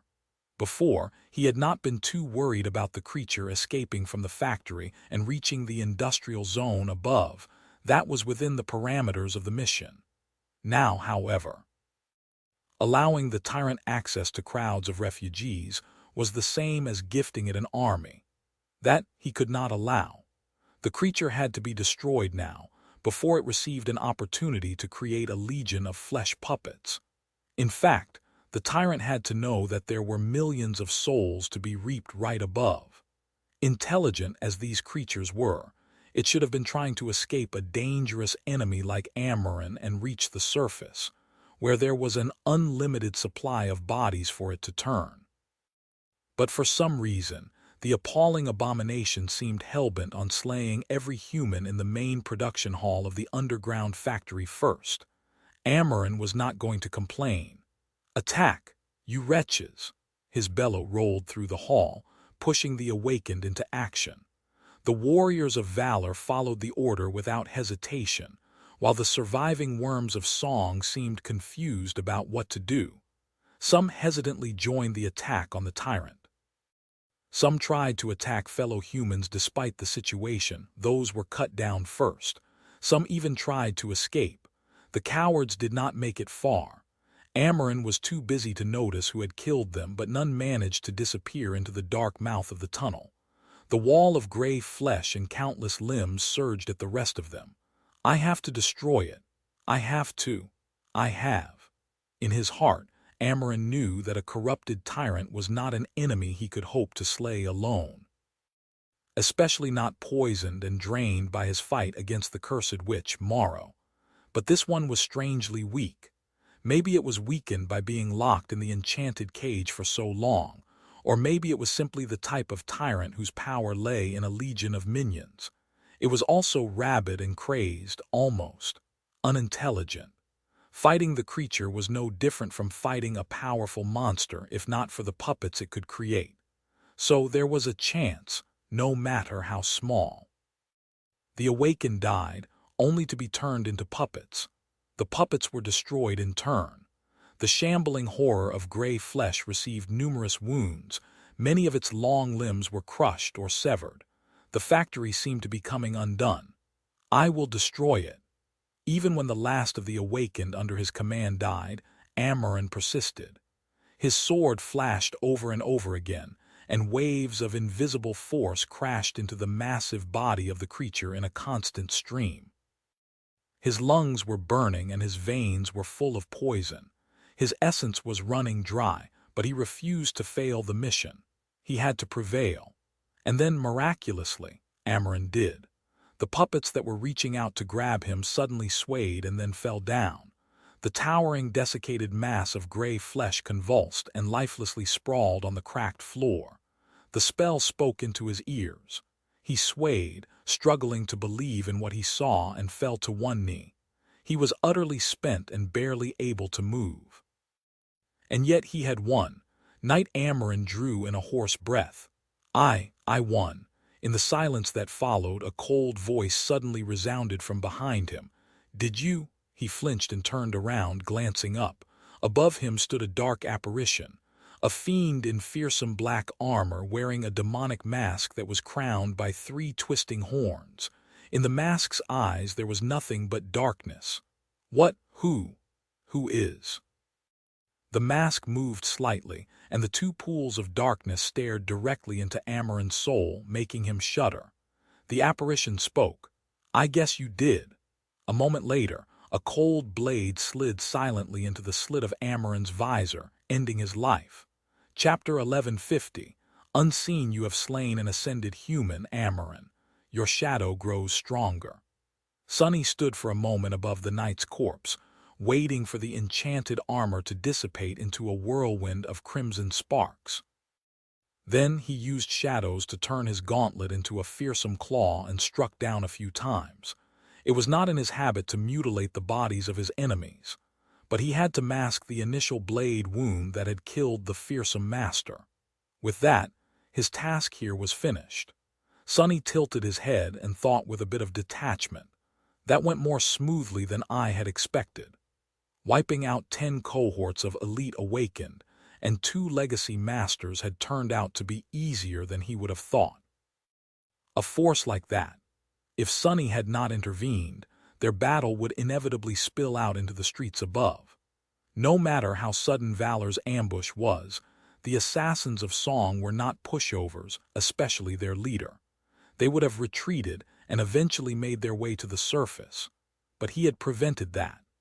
Sunny became aware of the infiltration team's location thanks to the gloomy shadow, which had followed them all the way back to this siege capital from Clan Song's territory. After locating the assassins, finding the soldiers of Valor was not hard. He just had to send his other shadows to scour the surrounding area. Then, what he needed to do was make sure that the 2 forces annihilated each other completely, and with no collateral damage. Sadly, the infiltrators moved earlier than expected, almost giving Knight Amarin and his soldiers a slip. Sunny had to stall them a little, so he silently killed the 2 messengers, the Ascended of Song. He thought her name was Morrow, sent to retrieve the cohort guarding the cage. Then, using Shadow Step to move unseen, he entered the tunnel and waited there until the scouts arrived. That was probably the hardest part of the entire mission.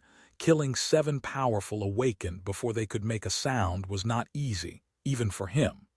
He would have summoned Saint, but she could not share the benefits of wearing Weaver's mask. So Sunny ended up using Shadow Manifestation to strike simultaneously at all 7. He then pushed the extraordinary rock into the mouth of the leader of the cohort and threw the severed head back into the production hall to create a distraction. A shaken enemy was easier to deal with, so Sunny was not above using a bit of theatrics. While everybody was staring at the talking head, Sunny killed 1 more assassin and swiftly dissolved into the shadows. By then, the force of Valor was drawing closer. They were still not fast enough for his taste, though, so he used Imp to hurry the bastards along. It was then that Morrow decided to blast half of the production hall with a radial sonic attack. Luckily, Sunny was already somewhere where the shockwave could not reach. When Knight Amarin broke through the roof and launched an assault on the immobilized infiltrators, Sunny was actually inside the cage containing a damn corrupted tyrant, slashing the creature with the sin of solace to drive it insane. That was another experience he would prefer to never relive. From the cage, he stepped through the shadow to appear in the corridors above. The force sent by Valor was a bit too strong, especially now that he had dispatched some of the Song's assassins. He had to equalize the odds a little to make it easier to kill them all. Sunny waited until most of Amarin's awakened jumped into the hole in the floor, and then attacked the last dozen or so that remained in the corridor. With the element of surprise on his side and no more need to remain absolutely quiet, dispatching them was not too hard. By the time he was finished with the bloody task, the battle between valor and song was in full swing. However, they were not killing each other well enough. Morrow could still push the attackers back and pull out her forces. So, Sunny moved stealthily around the battlefield, remaining in the form of an incorporeal shadow, and using shadow manifestation to pick off Awakened from both sides. He made sure to obfuscate his interference as much as possible, of course. And just like he had been doing from the very start, he killed the Awakened of Song with blades, and the Awakened of Valor with claws. Everything went more or less exactly as planned. Sunny only had to expose himself once, to slow down Amaran and let Morrow open the cage. He used the bitter cusp to smear black venom on the blade of the Moonlight Shard, since dealing with the heavily armored knight was not easy. He also wanted to give the tyrant more of a shot. The creature was strong, but without any minions, and with its mind shattered by the sin of solace, there was a chance that it would not be able to give the kind of fight Sunny needed it to give, in order to make all the corpses with claw marks on their bodies look believable. The tyrant escaped and slaughtered those Awakened that remained alive. Sunny cut down those who tried to escape and secretly delivered the abomination a few severe wounds, making sure to give Amaran enough time to ravage the body of the tyrant with his aspect. And when all was said and done, he finished off the mighty knight with his own hand.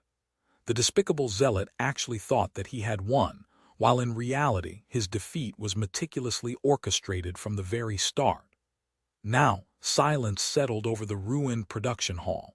10 cohorts of Awakened, humans, dead. None managed to escape into the streets of the city. No refugee was swallowed by their empty feud. The warriors of Song had sword wounds on their bodies, while the warriors of Valor were seemingly killed by sharp claws. The massive abomination was turned to paste by Amaran's aspect. The picture of what had happened here was clear. The two forces obliterated each other, with the tyrant succumbing to the wounds delivered by the valiant knight. Did Sunny feel guilty about bringing these Awakened to their deaths? He had just murdered 70 people after all, much more than he had in his entire life, not counting those from the nightmares. Did it matter that the 70 people he murdered were themselves murderers? Not really, and he did not really care either. Unlike the millions of people who had perished in Falcon Scott, they got what they deserved. If there was one thing Sunny regretted, it was that Amaran actually managed to land the last strike on the tyrant somehow.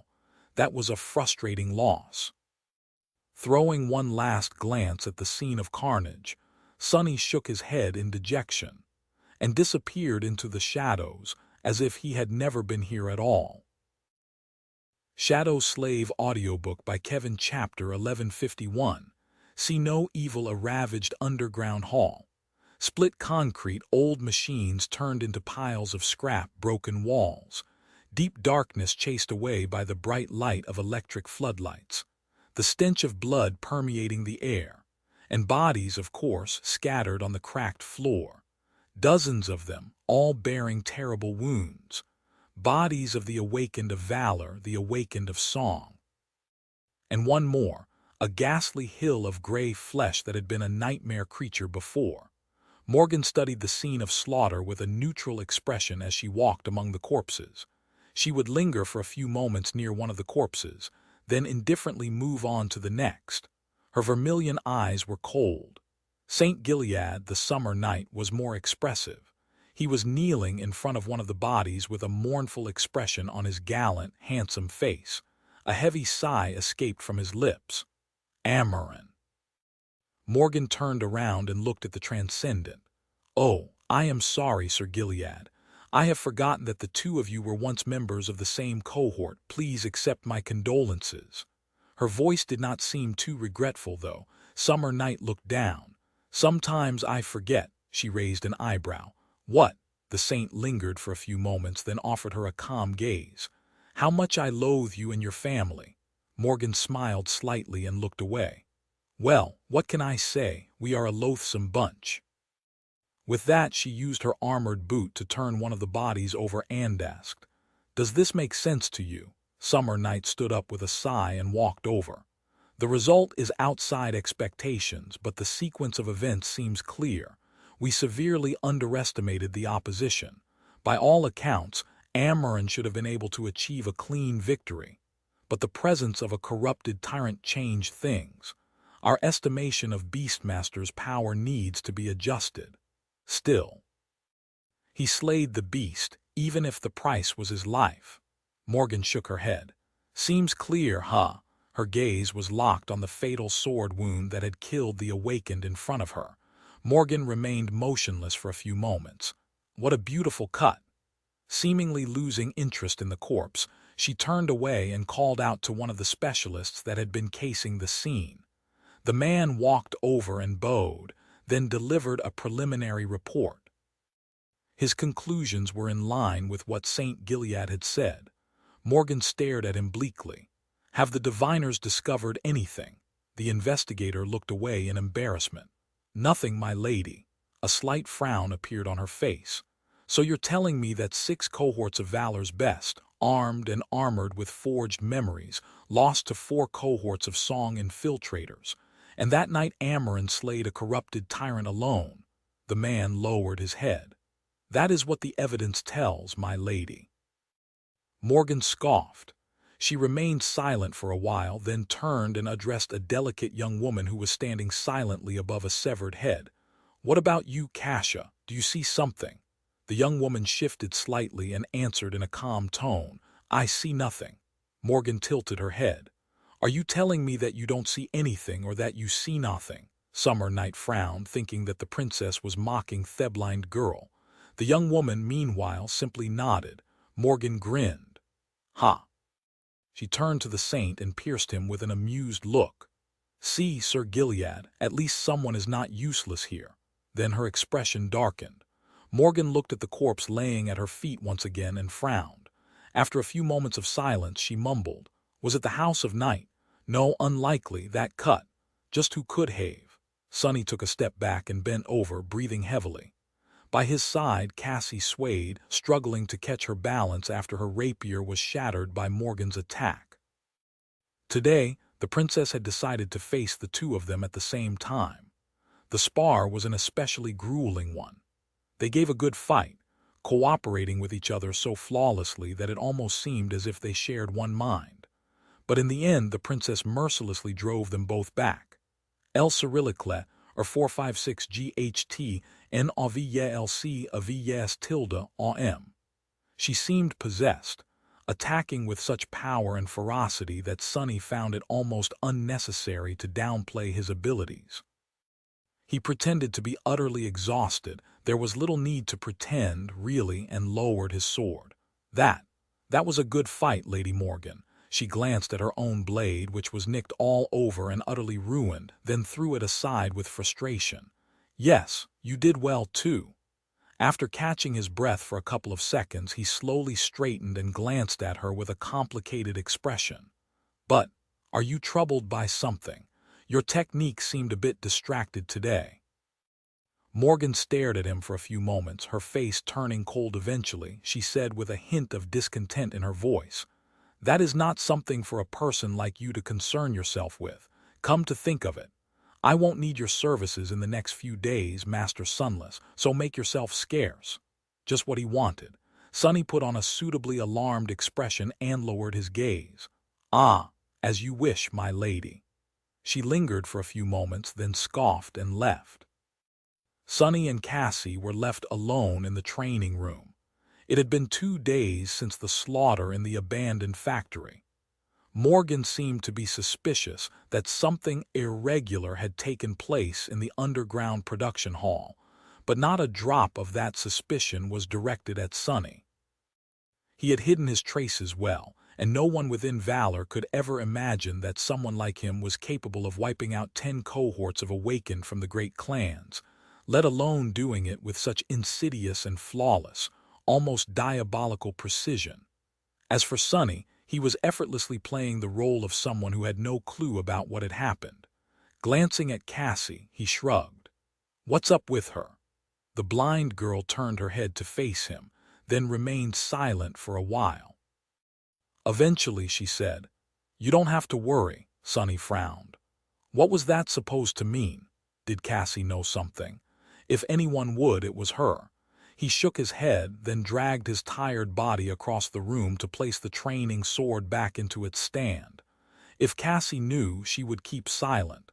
But in any case, Morgan's polite suggestion to disappear for a few days was very timely. No matter how confident he was that he had avoided all suspicion, it was best not to parade in front of emissaries of valor for a while. And to be honest, Sonny was long overdue for a little vacation. Placing the sword down, he looked at Cassie and asked, "Hey, about that favor I asked. How about we go to the dream realm for a little while? I seem to be free all of a sudden." The blind girl smiled slightly. "Sure, no problem." She carefully placed her broken rapier on the floor and added, "I already told Nephi's. She's free, too." Sonny froze for a moment, then made a face. Damn oracles. Chapter 1152. Field trip. The Ivory Island was as peaceful and idyllic as ever. Sonny remained motionless for a few moments, enjoying the cool breeze and the view of the boundless expanse of the blue sky. Come to think of it, it was rare to find such a tranquil haven in the dream realm. Even the sanctuary, which was beautiful and serene in its own way, never felt safe. There was always the possibility of an attack, after all. What protected the sanctuary was people, and people were not omnipotent. The Crushing was a much more reliable guardian. The three of them, Sonny, Nephi's, and Cassie, had just arrived from the waking world. Sonny was wearing the Shroud of Dusk, since that was his best armor memory. The other two, however, had slighted their combat armor in favor of lighter garments. Cassie was wearing the familiar tunic and sea wave cloak, while Nephi's was in something that he recognized as the black underlayer of the Starlight Legion armor. Sonny still couldn't believe that a mere awakened memory of the second tier had survived years of wandering through the dream realm and the second nightmare. But, in any way, the three of them looked like people ready for a vacation. They weren't the only ones, either. "What is this?" Sonny glanced toward the entrance to the tower, where two figures were waiting for them. Effie was sitting on the ground, enjoying a veritable mountain of snacks. Her transcendent armor was nowhere to be seen, leaving a lot of olive skin exposed to the sun and the wind. There was a relaxed, extremely pleased expression on her face. Kai was standing nearby, wearing his military uniform. He was looking at the dragon bones that surrounded the ivory tower with a neutral expression on his handsome, slightly melancholic face. Noticing the new arrivals, Effie happily waved a hand. "Hey, we're here." Sonny walked over, both pleased and confused to see the two of them. "I see that you're here. But why are you here?" Kai turned around and smiled slightly. "Hey, our companies have spent a lot of time on the city walls recently, so we were rotated out of active duty for a couple of weeks. We're on leave." Effie nodded. "Yeah, so when Cassie offered to go on a field trip, we had nothing better to do. Plus, we're curious to revisit a few places too." Sonny gave the blind girl a suspicious look. He was sure that he only decided to spend some time on the chained island this morning. When the hell had she found time to invite Effie and Kai? Noticing his gaze, Cassie simply shrugged. "Well, whatever. He was glad to see them anyway." "I see. Good then, but I wouldn't call it a field trip. I expect to fight at least one creepy abomination this week, so don't get too relaxed." Effie dismissively waved a greasy hand in the air. Yeah, that abomination, though. Is it edible?" He stared at her bleakly. "I'm not sure," she grinned. "No problem, we'll just have to find out then." Shaking his head, Sonny turned away and glanced at the graceful silhouette of the flying ship that rested on the water not too far away. Since Cassie was the one who knew how to control it, he addressed the next question to her. "Let's not waste any time. Where to first, Captain?" He had already shared the places he wanted to visit with the blind girl, so she was in charge of plotting the course. Cassie smiled. The first stop is right beneath us, actually. It was not on your list, but I wanted to study the runes there. Just a few hours. Sonny shrugged. He had nothing against others adding more locations to the list. They were going to be helping him out with his goals, so it was only fair. Let's go, then. Together, the five of them headed toward the lake and boarded the ship. Cassie entered the runic circle at the stern, saturating it with her soul essence as she gently took the steering oars. L Cyrillic letter 456 GHTN AV YA LC AV YA S tilde AM. The leaves of the sacred tree growing around the mast of the flying vessel rustled gently as it lifted off the lake's surface and soared into the sky. There were no sailor dolls on the deck and no fire keepers to replace them. The sails were lowered, so their speed was not what it could have been. Still, for a simple descent, that was enough. The ancient ship moved past the edge of the ivory island and tilted down, diving into the sea of clouds. Surrounded by white mist, Sonny suddenly thought about something and turned to Cassie. "Have you named it, the ship?" She lingered for a few moments. "No, I wasn't sure if I had the right. It had to have had a name before, after all. What did Noctis call it? Do you know?" Sonny frowned. "Actually, I never heard him call it anything except for this beauty. Come to think of it, knowing Noctis, that could have actually been the name. This beauty." Nephis listened to them with a hint of interest while Cassie chuckled. "Sounds like something he would do, indeed. In that case, we should give it a good name. Let's come up with one before this journey is over." They plummeted through the clouds, and as they did, Sonny could feel the ferocious pressure of the crushing assault the flying vessel. At that height, it should have been obliterating. But to his surprise, he didn't feel too uncomfortable. Lines of ethereal light ignited along the hull of the ship, as if a powerful enchantment had been activated and the invisible weight grew weak. Soon, the clouds receded, and the patchwork landscape of the chained isles was revealed far below. Islands shone on the velvet backdrop of the dark abyss like precious gems, connected to each other by the thin threads of the heavenly chains. And there, right beneath the descending vessel, was an island that Sonny knew all too well. His face darkened a little. "This place, huh? I never thought I would return here one day." Below them were the ruins of the Red Colosseum. Chapter 1153. Memory Lane. The Red Colosseum was in ruins. Its ancient walls had collapsed and were now overgrown with verdant vines. The people who had once crowded the tribunes were all long dead. And yet, even the passage of countless years failed to wash away the stain of blood from the surface of the stone that had once been pristine white. Sonny knew from Cassie that the Colosseum was in a sorry state. He also knew that the island had been infested by all kinds of nightmare creatures, probably the remains of Solvin's menagerie of monsters, before the Fire Keepers wiped them out. The Fire Keepers had also cleared the floor of the arena in order to reveal the buried runes, and now Cassie was slowly walking along the grooves, tracing their shapes with her steps. Sonny himself was in a bleak mood. He studied the ruins, remembering the countless bloody battles that had been fought here. This was where he had killed the stone gargoyles. This was where he had killed the emerald skeleton. And this was where he had almost lost his life to the blade of one of the Red Zealots. It had been thousands of years since his escape from the Colosseum. No, not quite. In truth, he had never been here at all. The bloody arena he knew was just a mirage conjured up by the spell, while this was the real thing. It didn't change its vile nature, though. "Glory," Nephis turned at the sound of his whisper. Her striking gray eyes were somber. "Is this the arena where you were imprisoned?" Sonny nodded. "Yes. The cage they kept me in was right there below that pile of rubble.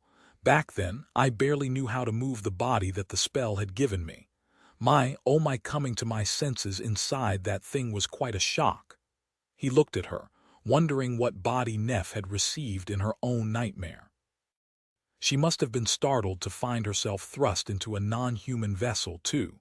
After all, there had been no divine aspect users before them, and divine aspects for all their benefits did not come with an instruction manual. Changing Star nodded slowly. I can imagine. She didn't say anything else, still keeping the details of her nightmare to herself. Sunny sighed. Well, anyway, the first few days were rough, and every day that followed was rough too. I had to fight my way to the center of the arena and face the zealots of the red sect there each time. And all the while, crowds of people were cheering me on from the stands. Creepy bastards. They were equally happy to see us slaves kill or see us die, all for the glory of War God. Kai, who was nearby, nodded. I faced those zealots too on the battlefield. Everyone in the Kingdom of Hope was mad by that point, but the warmongers were especially wicked. And they were indeed just as Sunny described them, equally happy to kill as they were to die. Their faith had been perverted beyond belief. He glanced at the blood-stained stones and added after a short pause, "Now that I think about it, maybe it is not a coincidence that the followers of War God were that way. War God is also the deity of humanity after all," Sunny chuckled. "Yeah, well, anyway, I got better as time went on, enough to survive until the moment I could escape. And I did." Nephi's looked around silently.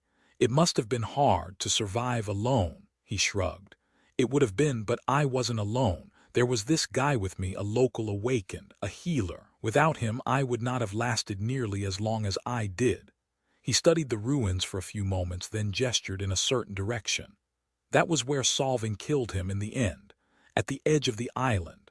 The fool decided to find courage in the worst moment possible." Sunny remained silent for a while, then sighed.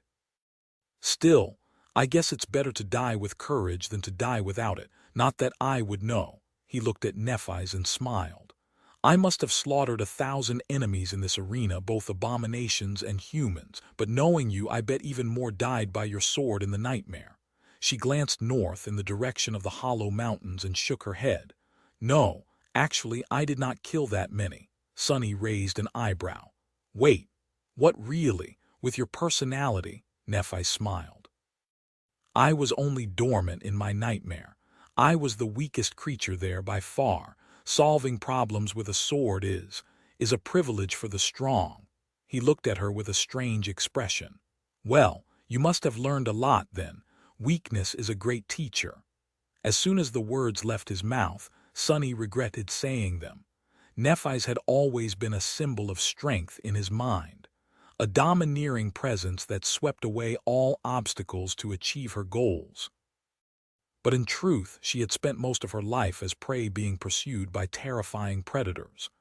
El Cyrillic letter 456 GHTN AV LC AV S tilde AM. Sunny still remembered the dream he had visited, a fragment of a memory she had about one of the attempts on her life. She knew about weakness just as much as he did. Neff's smile slowly faded away. She remained silent for a while and then nodded.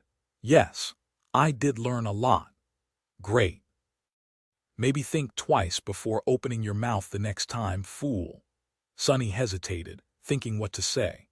The solemn atmosphere was destroyed a moment later, though, by a loud crinkling noise. Sunny, Nephi's, and Kai turned around and looked at Effie, who was completely focused on opening a packet of chips. The bright colors of the modern packaging looked extremely out of place in the ancient ruin. Feeling their attention, the huntress looked up, lowered her sunglasses to the tip of her nose, and raised her eyebrows. "What?" Then she sent a mouthful of synth chips into her mouth and looked around, chewing. After a while she said, "I must admit, though, I'm a little upset. That wench Solving was from the same sect as me, right? How come the temple I ended up in was not nearly as grand and majestic? I mean, do you know how small and damp my room was?" She shook her head with a sour face. "What's even the point of being in a sect of war zealots if you don't have an awesome arena like this?" Chapter 1154. Former glory. Nothing much happened on the island that had once been the heart of Solving's lands. The Fire Keepers, it seemed, had been very thorough in exterminating every abomination here, even after several hours. No one had bothered the five masters. Not that many things could. While Cassie was exploring the runes, Sonny simply wandered around the ruins, remembering his days of fighting in the Colosseum. The others had nothing much to do, so they followed him, sometimes starting a conversation, sometimes remaining silent. Eventually, Effie sighed. "This sucks. What kind of vacation is that? The mood is so dismal." Sonny looked at her humorlessly. "What were you expecting? I did not exactly have a great time in this damn place. Should I be jumping around in joy?" She blinked a couple of times. "I mean, yeah, why not? Think about it. This Colosseum is in ruins, but you're still standing. What's not to celebrate?" Sonny tilted his head a little, then looked at the overgrown remains of the Red Colosseum once more. El Cyrillic letter 456 GHTN AV YE LC AV YE S tilde AM. The place was desolate and forgotten, with nothing remaining of its former glory. Glory. The bastards who had lusted for it, who had turned Hope's theater into a temple of murder, never found any such thing. Sonny, however, had survived.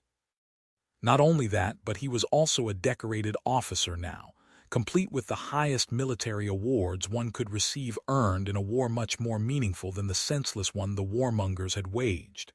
He had never put much meaning into his medals, but now that they turned into something to spite Solvane and her zealots with. Damn. It almost feels better than killing her twice. A crooked smile appeared on his face. "Well, if you put it like that.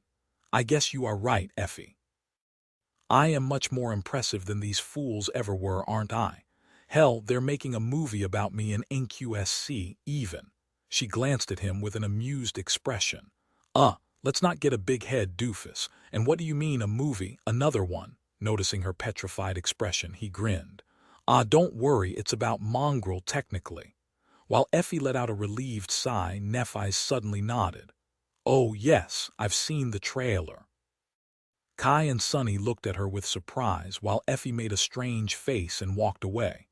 "Gods, I think I'm going to be sick." She really looked ill. Sonny laughed as he watched her go. "Hey, where are you going? The mood isn't so dismal anymore, is it?" The huntress just waved her hand and disappeared behind a pile of rubble. He chuckled, but his smile disappeared when Kai asked with a thoughtful expression, "If the trailer came out this quick, they must be putting a lot of resources into filming. I do wonder, though, are they going to cast an actor to play Mongrel, or an actress?" Sonny's eyes widened slightly. "What the hell do you mean, an actress? Why would they cast an actress? Take that back." While they were bickering, Cassie finished exploring the runes carved in the blood-stained stone. Soon, the flying ship left the ruins of the Red Colosseum behind and cut through the sky. The night had descended upon the chained isles, erasing the border between the sky above and the sky below. Cold stars shone upon the remains of the shattered kingdom, reflected by the distant flames that burned in the dark abyss. The flying vessel was moving southeast. There were not that many places that Sonny wanted to visit on the chained isles. His main goal was the Shipwreck Island, where the corpse of the Sun Prince swung above the sky below, tangled in heavenly chains. But he was also interested in one other. The southern island, where the ruined castle of the Shadow Lord stood, and where he had fought Nightmare. The black steed had become his shadow, but that was just the phantom of the spell. Sonny couldn't help but feel curious about what had happened to the real Nightmare. Was he perhaps still here, somewhere in this region of the dream realm? The dark courser was not on the southern island anymore, that was sure. After all, Sonny had visited the ruined fortress in the waking world before even knowing what it was. That was where he had welcomed Effie and Kai to the chained isles, and had not met Nightmare there. Still, maybe there were some clues. Countless years had passed since the time when the shadow creature remained in the castle, stubbornly guarding the citadel of a dead master. Was the real Nightmare still alive? Had he grown stronger? El Cyrillic letter 456 GHTN AV YE LC AV YE S tilde AM. Had he succumbed to the corruption that seemed to have devoured everything and everyone else in the dream realm? Sunny wanted to know, but most of all, he was interested in finding a shadow creature. It could lead to a lot of fragments at worst, and a new shadow at best. Apart from the southern island, though, Nephi's obviously did not have any places in mind. Effie wished to visit the Temple of the Chalice. Kai would have wanted to return to the Ivory City, perhaps, to reminisce on the past. But that city was no more. It had fallen into the sky below, replaced by the ever-growing tear that would one day swallow all the chained isles. Strangely, the place where Cassie would have wanted to visit was gone, too. The Night Temple, where she had spent several months caring for her mentor, the one in the north, was destroyed as a result of the battle between Sky Tide and St. Cormac. The blind girl did add one location to the list, though. And a very strange one, at that, the island where an eerie creature of the lake had once bestowed them with the ruby knife. Sunny did not know what she wanted to find there, but had no objections to her request. They were going to the southern island first, however, so that creepy place was still far away. Enjoying the view of the starlit sky, Sunny breathed in the cool night air and smiled as he listened to his friends chatting. There would be dangers and dire threats once he returned to Antarctica, but for the next few days, life promised to be tranquil and uncomplicated. There would be a bit of exploration, a bit of treasure hunting, and a bit of fighting as well, but not the dreadful kind. It was truly like a vacation. His smile grew a little wistful. Damnation. Just when did the dream realm become nicer than the waking world? Chapter 1155. What the future holds. The flying vessel continued moving southeast. The members of the cohort remained at the stern, keeping Cassie company.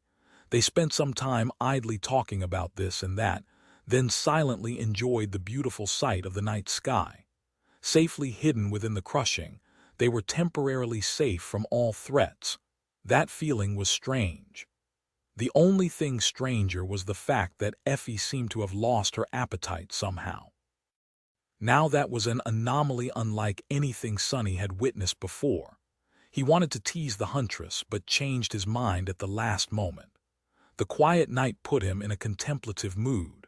The thing Sunny thought about was how hard it had become to keep a conversation going in the company of his friends these days, or anyone else, really.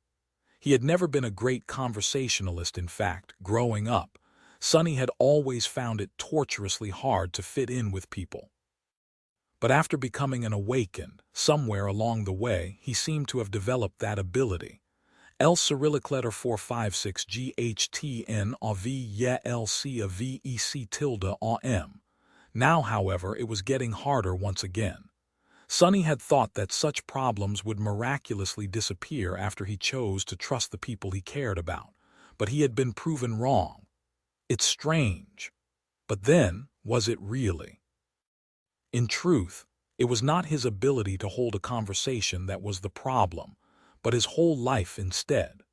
Most of the things he thought and did were too sensitive to discuss, not because he did not trust his friends, but because he didn't want to involve them in his mess.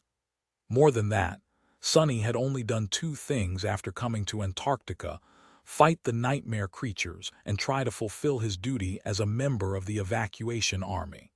He did not really have any hobbies or exciting things to share. His friends were more or less the same. Is it all there is to life, bloodshed and war? As he studied the night sky with a wistful expression, Kai looked at him and said, "Penny for your thoughts." A pale smile appeared on Sunny's face.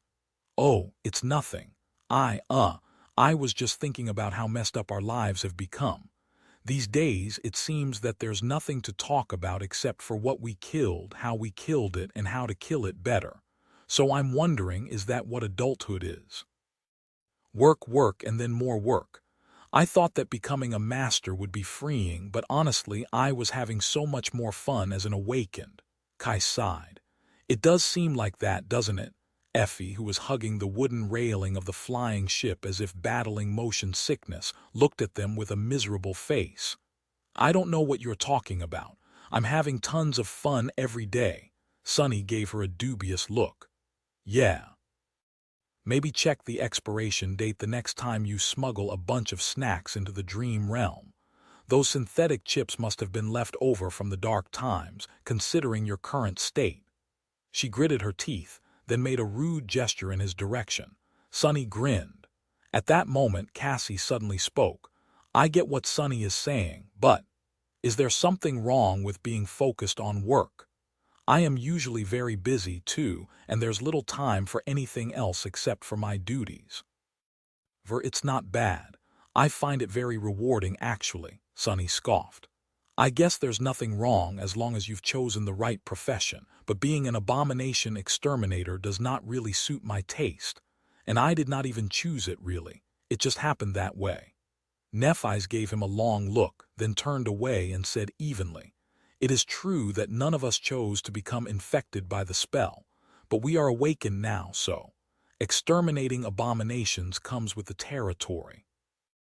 We receive plenty of privileges in exchange. There's no point in thinking about the past with regret. Sonny glanced at her with a bleak expression. Well, it was not like she was wrong. No matter how dejected he felt about the current situation, it was infinitely better than his mundane life in the outskirts. What would have awaited Sonny if he had never become infected by spell? A bitter life and an early grave, most likely. No, actually, a grave would have been an impossible luxury. Kai lingered for a few moments before saying quietly, It's not the past that worries me, it's the future. Effie remained silent, but her face turned somber. Sonny looked at his friend with curiosity. What do you mean? Kai shrugged.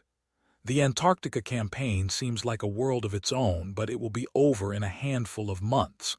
What happens next? The influx of refugees and the loss of the southern quadrant will make living conditions across the waking world worse for everyone. There will be an unprecedented influx of awakened, as well, which is bound to change the situation in the dream realm. L Cyrillic letter 456 GHTN AV yeah LC a VEC tilde AM. The great clans seem to be in turmoil, and on top of that, there's no guarantee that something like the Chain of Nightmares won't happen again. I am not talking about the future of the human race, though. I am talking about our personal future. What will be our roles in that world? Sonny lingered for a while. I have no idea. Kai sighed, then glanced at Nephi's. Lady Nephi's and Cassie will most likely become saints with the backing of clan valor, but that path is closed for the rest of us, unless we swear allegiance to a legacy clan. Alternatively, we can remain with the government. But if Antarctica has proven one thing, it is that the government is not strong enough to protect the waking world with only its own strength. So what is the point? Sonny studied his face for a few moments. Kai, it seemed, was struggling with his naively sincere sense of duty. He asked, So what, are you thinking about becoming a legacy? The handsome archer looked at him with a heavy expression. Aren't you? Sonny smiled with a corner of his mouth, then turned away. No, I'd rather die, to be honest. There was no need to add that last part, really, because he was always honest. Even if Sonny was destined to forever remain a master, he would not join the likes of valor and song. Sainthood was an alluring goal, but it was not worth selling himself into slavery to a sovereign. One chain, no matter how soft, was already enough. As for the future, he really had no idea what was going to happen after the Antarctica campaign was over. The great clans would clash in earnest, but by that point, their battles would most likely move to the dream realm. Sonny would have liked to avoid becoming swept up in that conflict, but he had a strong suspicion that for him it was going to be nearly impossible. There's no point in thinking about the future either. The four of them glanced at Cassie with surprise. She had remained silent throughout the conversation, but suddenly spoke at that precise moment. Coming from an oracle, that statement sounded a bit ominous. Sonny raised an eyebrow. Oh yeah, why is that? Gently controlling the flying ship, Cassie kept quiet for a few moments. Then a sad smile appeared on her face. There was no spell a century ago. There were no saints a few decades ago. There was no chain of nightmares a couple of years ago. What will happen in the future? Nobody knows, so making plans is useless. All we can do is prepare to face the unknown. Chapter 1156. Returning to the Shipwreck Island. Visiting the southern island was not as useful as Sunny had hoped it would be. Too much time had passed since the days when Nightmare guarded the abandoned castle, consumed by madness. The castle had long turned into ruins, and the land itself had been transformed by the crushing. However, Sunny did end up finding a clue. That clue was not on the island, but rather in what was not on the island. When he had visited this place as a favor to Noctis, there had been beautiful white flowers blooming in the emerald grass around the castle. But now they were gone. Of course, there was nothing strange about some flowers disappearing after thousands of years of desolation. Nevertheless, Sunny remembered that he had seen these particular flowers elsewhere on the Chained Isles. There was a whole island covered by them. That island was considered extremely dangerous because there were numerous bones hidden beneath the beautiful carpet of white blossoms. Anyone who stepped on it would succumb to an overwhelming desire to sleep, never to wake up. Among the awakened anchored in the sanctuary, that island was synonymous with death. There were too many connections for it to be a pure coincidence, and so Sunny decided to visit the island of white flowers as well. It was further east, however, so that stop was going to have to wait. First, the flying ship had to travel north and skirt the tier for a while to reach the Shipwreck Island. They spent 2 days making their way there. The ship had to stop once to give Cassie time to rest and restore soul essence. In the meantime, the rest of them made use of the idle time to enjoy some peace and quiet. The ancient vessel turned into a leisure yacht for a few days. Nephis was in charge of cooking, while the rest of them were in charge of eating. They talked, enjoyed each other's company, and tried really hard to forget the cold dread of Antarctica for a few fleeting moments. They even tried playing several games. Sadly, it was hard to find a suitable one, considering that Kai always knew when someone was telling the truth. Cassie could sense the future, and Sunny was not above using his shadows to cheat. In the end, they settled for competing to see who was the best cheater. Nephis lost pretty much every game after that. Observing her try to hide her frustration was rather entertaining, at least for Sunny, who won the most. Ah, I have forgotten how awkward she really is. She's hiding it well these days. It's cute. Huh, crude, I meant it's crude.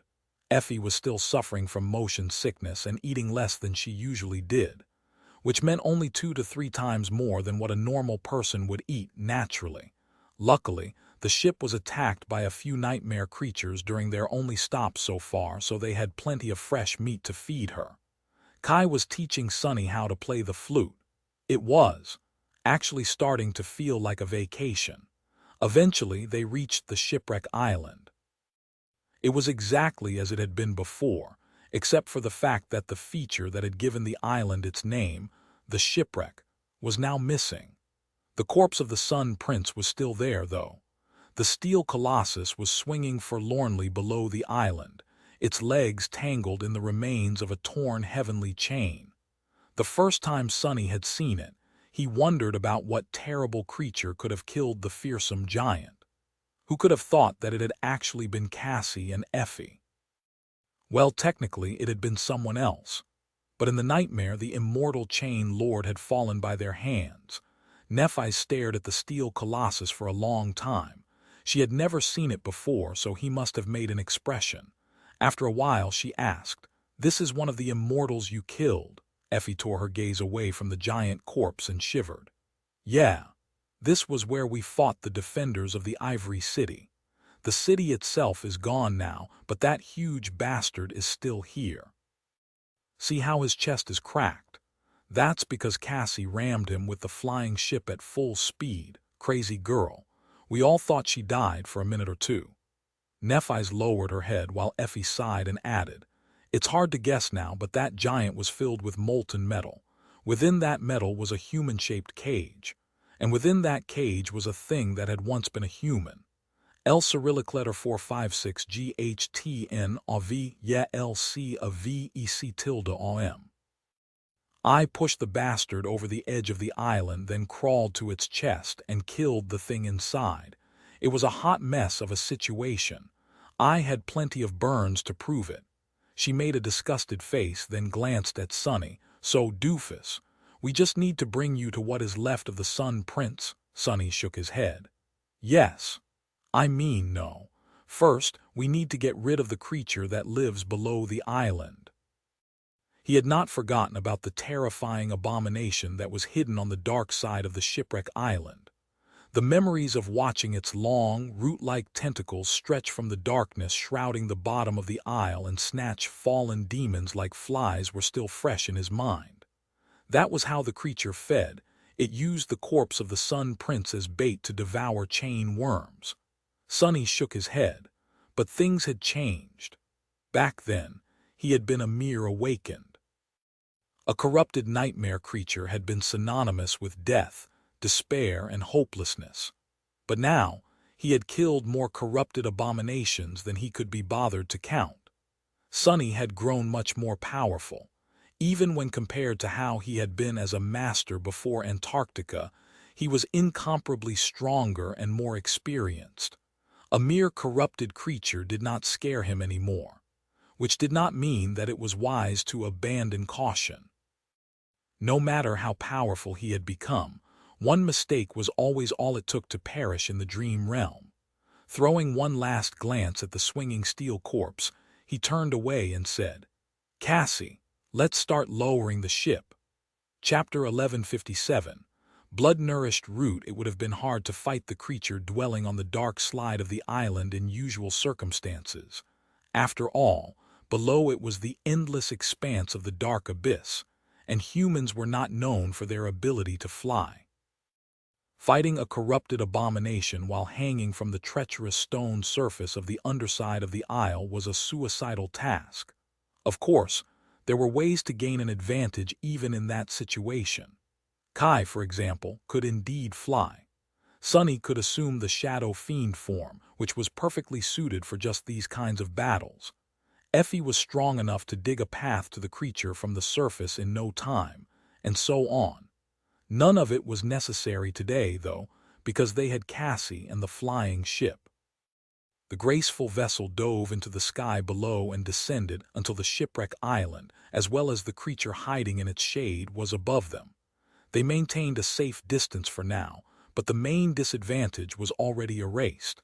Sonny peered into the darkness shrouding the bottom of the isle. There were large cavities in the stone and soil, making the whole island seem like a giant beehive. These caves were narrow and deep, and there was something hiding in their depths. Big. He did not have to rely on his eyes, though. Cassie let go of the steering oars and stepped out of the runic circle, getting closer to the wooden railings. She observed the dark ravines for a while, then sighed. It is a corrupted monster, an old and powerful one. The blind girl could perceive aspects, abilities, and attributes of a walked, but that power allowed her to learn about nightmare creatures, too. Their strengths, their weaknesses, their nature. Cassie was an invaluable source of knowledge in that regard, and knowledge was the origin of power. She tilted her head a little. It is a plant abomination, blood-nourished root. I have an idea of how it came to be. The others looked at her with interest. Sonny raised an eyebrow. How would you know that? Cassie pointed at the mast of their ship. The enchantments of this vessel are meant to be powered by a sacred tree from Heart God's Grove. I found a sapling to replace the original tree which had died when the ship crashed, but I think it had not died immediately. She thought for a few moments. The sacred tree must have survived the destruction of the vessel and rooted itself in the soil of the island. However, the wormvine had been unleashed within the wreck. It grew and suffocated the tree, turning it into a corpse. The roots remained, though, and so did Solving. Her blood seeped into the soil and was absorbed by the roots throughout the centuries. Solving did not succumb to the corruption, but the roots did. That was how this monster was born. A sigh escaped from Cassie's lips. Any case, it's vast and ancient but weak to fire. We can burn the root to ash without destroying the island." After she said those words, everyone involuntarily turned to Nephi's. Changing Star's expression did not change at all. A moment later, she said, "I'll do it." Sonny shook his head. No need. He knew that Neph could slay the blood-nourished root without too much trouble. She could also lend her flames to him or Saint. But that would require her to use her aspect, which would trigger her flaw. For most awakened, using their aspects was as natural as breathing, especially so for Sonny, who always observed the world through his shadows. However, Nephi's very rarely used her own. Strangers might not have noticed it, but anyone close to her knew that she only activated her abilities during battles, and even then only the most dire ones. That was how it had been on the Forgotten Shore, and that was how it was now. Usually, Neph relied on only her physical prowess and skill to fight, because she had to burn alive every time she called upon her powers. So, what kind of vacation would it be if she was forced to go through that suffering in the middle of it? Sonny glanced at her and shrugged. "Just summon the Dawn Shard. We'll deal with the creature ourselves." Each flaw was a curse, but theirs were curses of a different kind. By his side, Effie sighed. Ah, hell. A thin layer of polished metal suddenly covered her skin, making the huntress look like a beautiful steel statue. By her side, Kai summoned his ivory armor, as well as the transcendent bow he had received after slaying the corrupted tyrant Malignant Grave Root. An arrow that seemed to contain a sea of flames appeared on the black string. Sonny himself summoned the Cruel Sight, which ignited with the incandescent glow of divine flame. Nephi's looked at them with a tense expression. "I can do it," Effie smiled. "Princess, at your age, you should really know the difference between can and should. Nobody is doubting that you can kill that monster, but just relax for once and let someone else have fun too, okay?" With that, the huntress grinned and dashed to the edge of the deck. When she jumped, the enchanted lines shone a little brighter, as if straining to prevent the ancient wood from splintering because of the furious force of her push. Effie shot through the darkness toward the underside of the island. As she flew, her steel skin suddenly started to shine, turning white-hot. Not a moment later, a massive root appeared from one of the caves and stretched towards the huntress. She twisted, avoiding being grabbed by it, and landing on the long wooden tentacle instead. Every spot her incandescent armor touched instantly started to burn. More roots appeared from within the island. Kai was already in the air, drawing the string of his black bow. Sonny, however, was not moving yet. With a grimace, he called upon the shadows clinging to the underside of the isle. They instantly surged forward, falling upon the roots like guillotine blades. The pressure on Effie and Kai was instantly reduced. Throwing a glance at Nephi's, Sonny summoned the dark wing and smiled. "Yeah, sorry, you'll have to sit this one out." Then he brandished the Cruel Sight and pushed himself off the deck. The battle did not last long. Chapter 1158. Dinner is served, it stinks. Effie once again looked like she was going to be sick, this time from all the smoke that drifted from inside the Shipwreck Island, where the charred remains of the blood-nourished root were smoldering after being slain by her. Sonny scoffed. "Look who's complaining." He was playing with a transcendent soul shard, but the huntress was the one who ended up with the real prize. There was a strange spear in her hand. Its shaft was made of gray wood, but the spearhead glinted with a deep crimson color, as if it had been cast in blood. Effie made a face. "Well, yeah, it's a good spear. The creature absorbed Solving's blood, right? So it's like an inheritance from the greatest warrior of the sect. But Sonny, what was the one question I asked you at the start of our trip?" He frowned, trying to remember. Whether the creature I needed to kill was edible." She pierced him with a bleak look. "Exactly. And is it?" "No." "What am I supposed to gnaw on burned wood?" Sonny laughed. "Gods, don't worry, we'll find something to feed you." She simply waved her hand. Don't bother. The smoke stench made me lose my appetite anyway." They were currently getting ready to climb down to the remains of the Sun Prince. A familiar golden rope was tied to a large piece of stone that must have been a part of a towering docking mast once, and the four of them, Sunny, Effie, Nephi's, and Cassie, were standing near the edge of the island. The flying ship was anchored to one of the masts, and Kai had already flown down to connect the other end of the rope to the remains of the heavenly chain. CM. The island itself was in a descent phase, so they did not have to be wary of the crushing anytime soon either. "I'm going, then." Sunny grabbed the rope and started climbing down. Soon, they found themselves standing on the sole of one of the steel giant's feet. It was wide like a platform and almost horizontal, making for a perfect landing spot. Sunny had once seen a nightmare where he was one of Solvin's soldiers, fighting in a harrowing battle against the forces of the Ivory City. In that dream, he and all of his comrades had been mercilessly crushed beneath this sole. It was a bit strange to be standing on top of it now. Life is weird like that sometimes. The others looked at him expectantly. "So, Sunny, are you going to tell us why we're here?" Kai's usually composed voice was full of curiosity. Sunny smiled. Yes, wait a second." A moment later, a scrawny creature suddenly rose from his shadow. The little fiend opened his eyes wide and stared at the members of the cohort. His mouth hung open, revealing 2 rows of sharp, triangular teeth. Nephi's, Effie, Cassie, and Kai. They indeed made for an unforgettable sight. The former 2 were strikingly beautiful, while the latter 2 were simply beyond reason. Sunny wasn't so bad himself either. His friends focused on the ravenous fiend in turn. "Sunny, what is that?" Nephi's looked down and moved her leg slightly, avoiding Imp's finger. The little bastard was so stunned that he tried to poke her as if wanting to make sure that she was a real being and not a divine vision. Sunny coughed. "This ugly thing is a new shadow of mine. I call him Imp." Effie suddenly exploded in laughter. Oh, this is too good."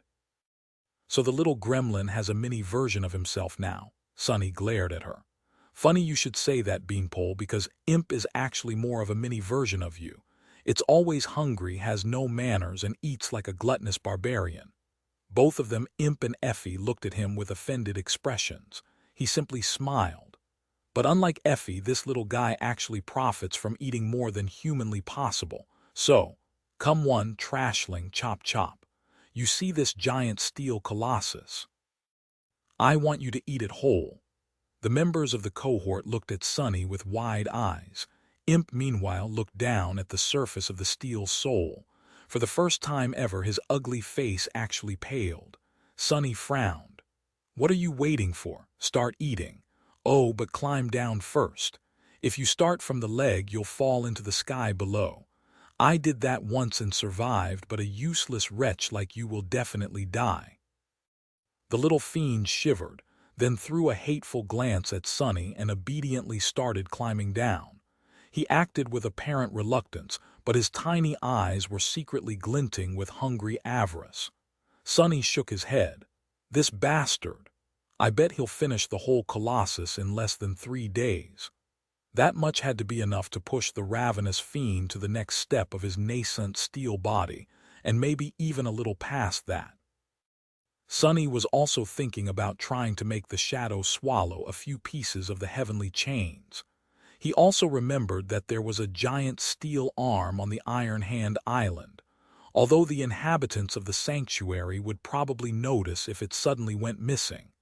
At that moment, he realized that the members of the cohort were staring at him with strange expressions. "What?" Kai hesitated for a few moments, then cleared his throat. "Sunny, don't you think it would be nice to tell us a bit about Imp? And why is it that you want him to eat the Sun Prince?" Effie nodded. "Yeah, and how did you end up with that shadow anyway? From what you told us before, creating them requires a steep price to be paid. So why this weak, tiny creature?" Sunny glanced at them with a dull expression. "Yeah, all right, I'll tell you. He needs to eat a lot of enchanted metal to get stronger. That tiny menace is a transcendent devil, by the way. In fact, he was the second most dangerous nightmare creature in the Antarctic Center. CM. As for how he ended up becoming my shadow, I killed that bastard, of course. Had him eaten alive by a bunch of carnivorous beetles. It's actually a long story. Come, let's climb back, make some dinner, and I'll share this epic tale with you in detail.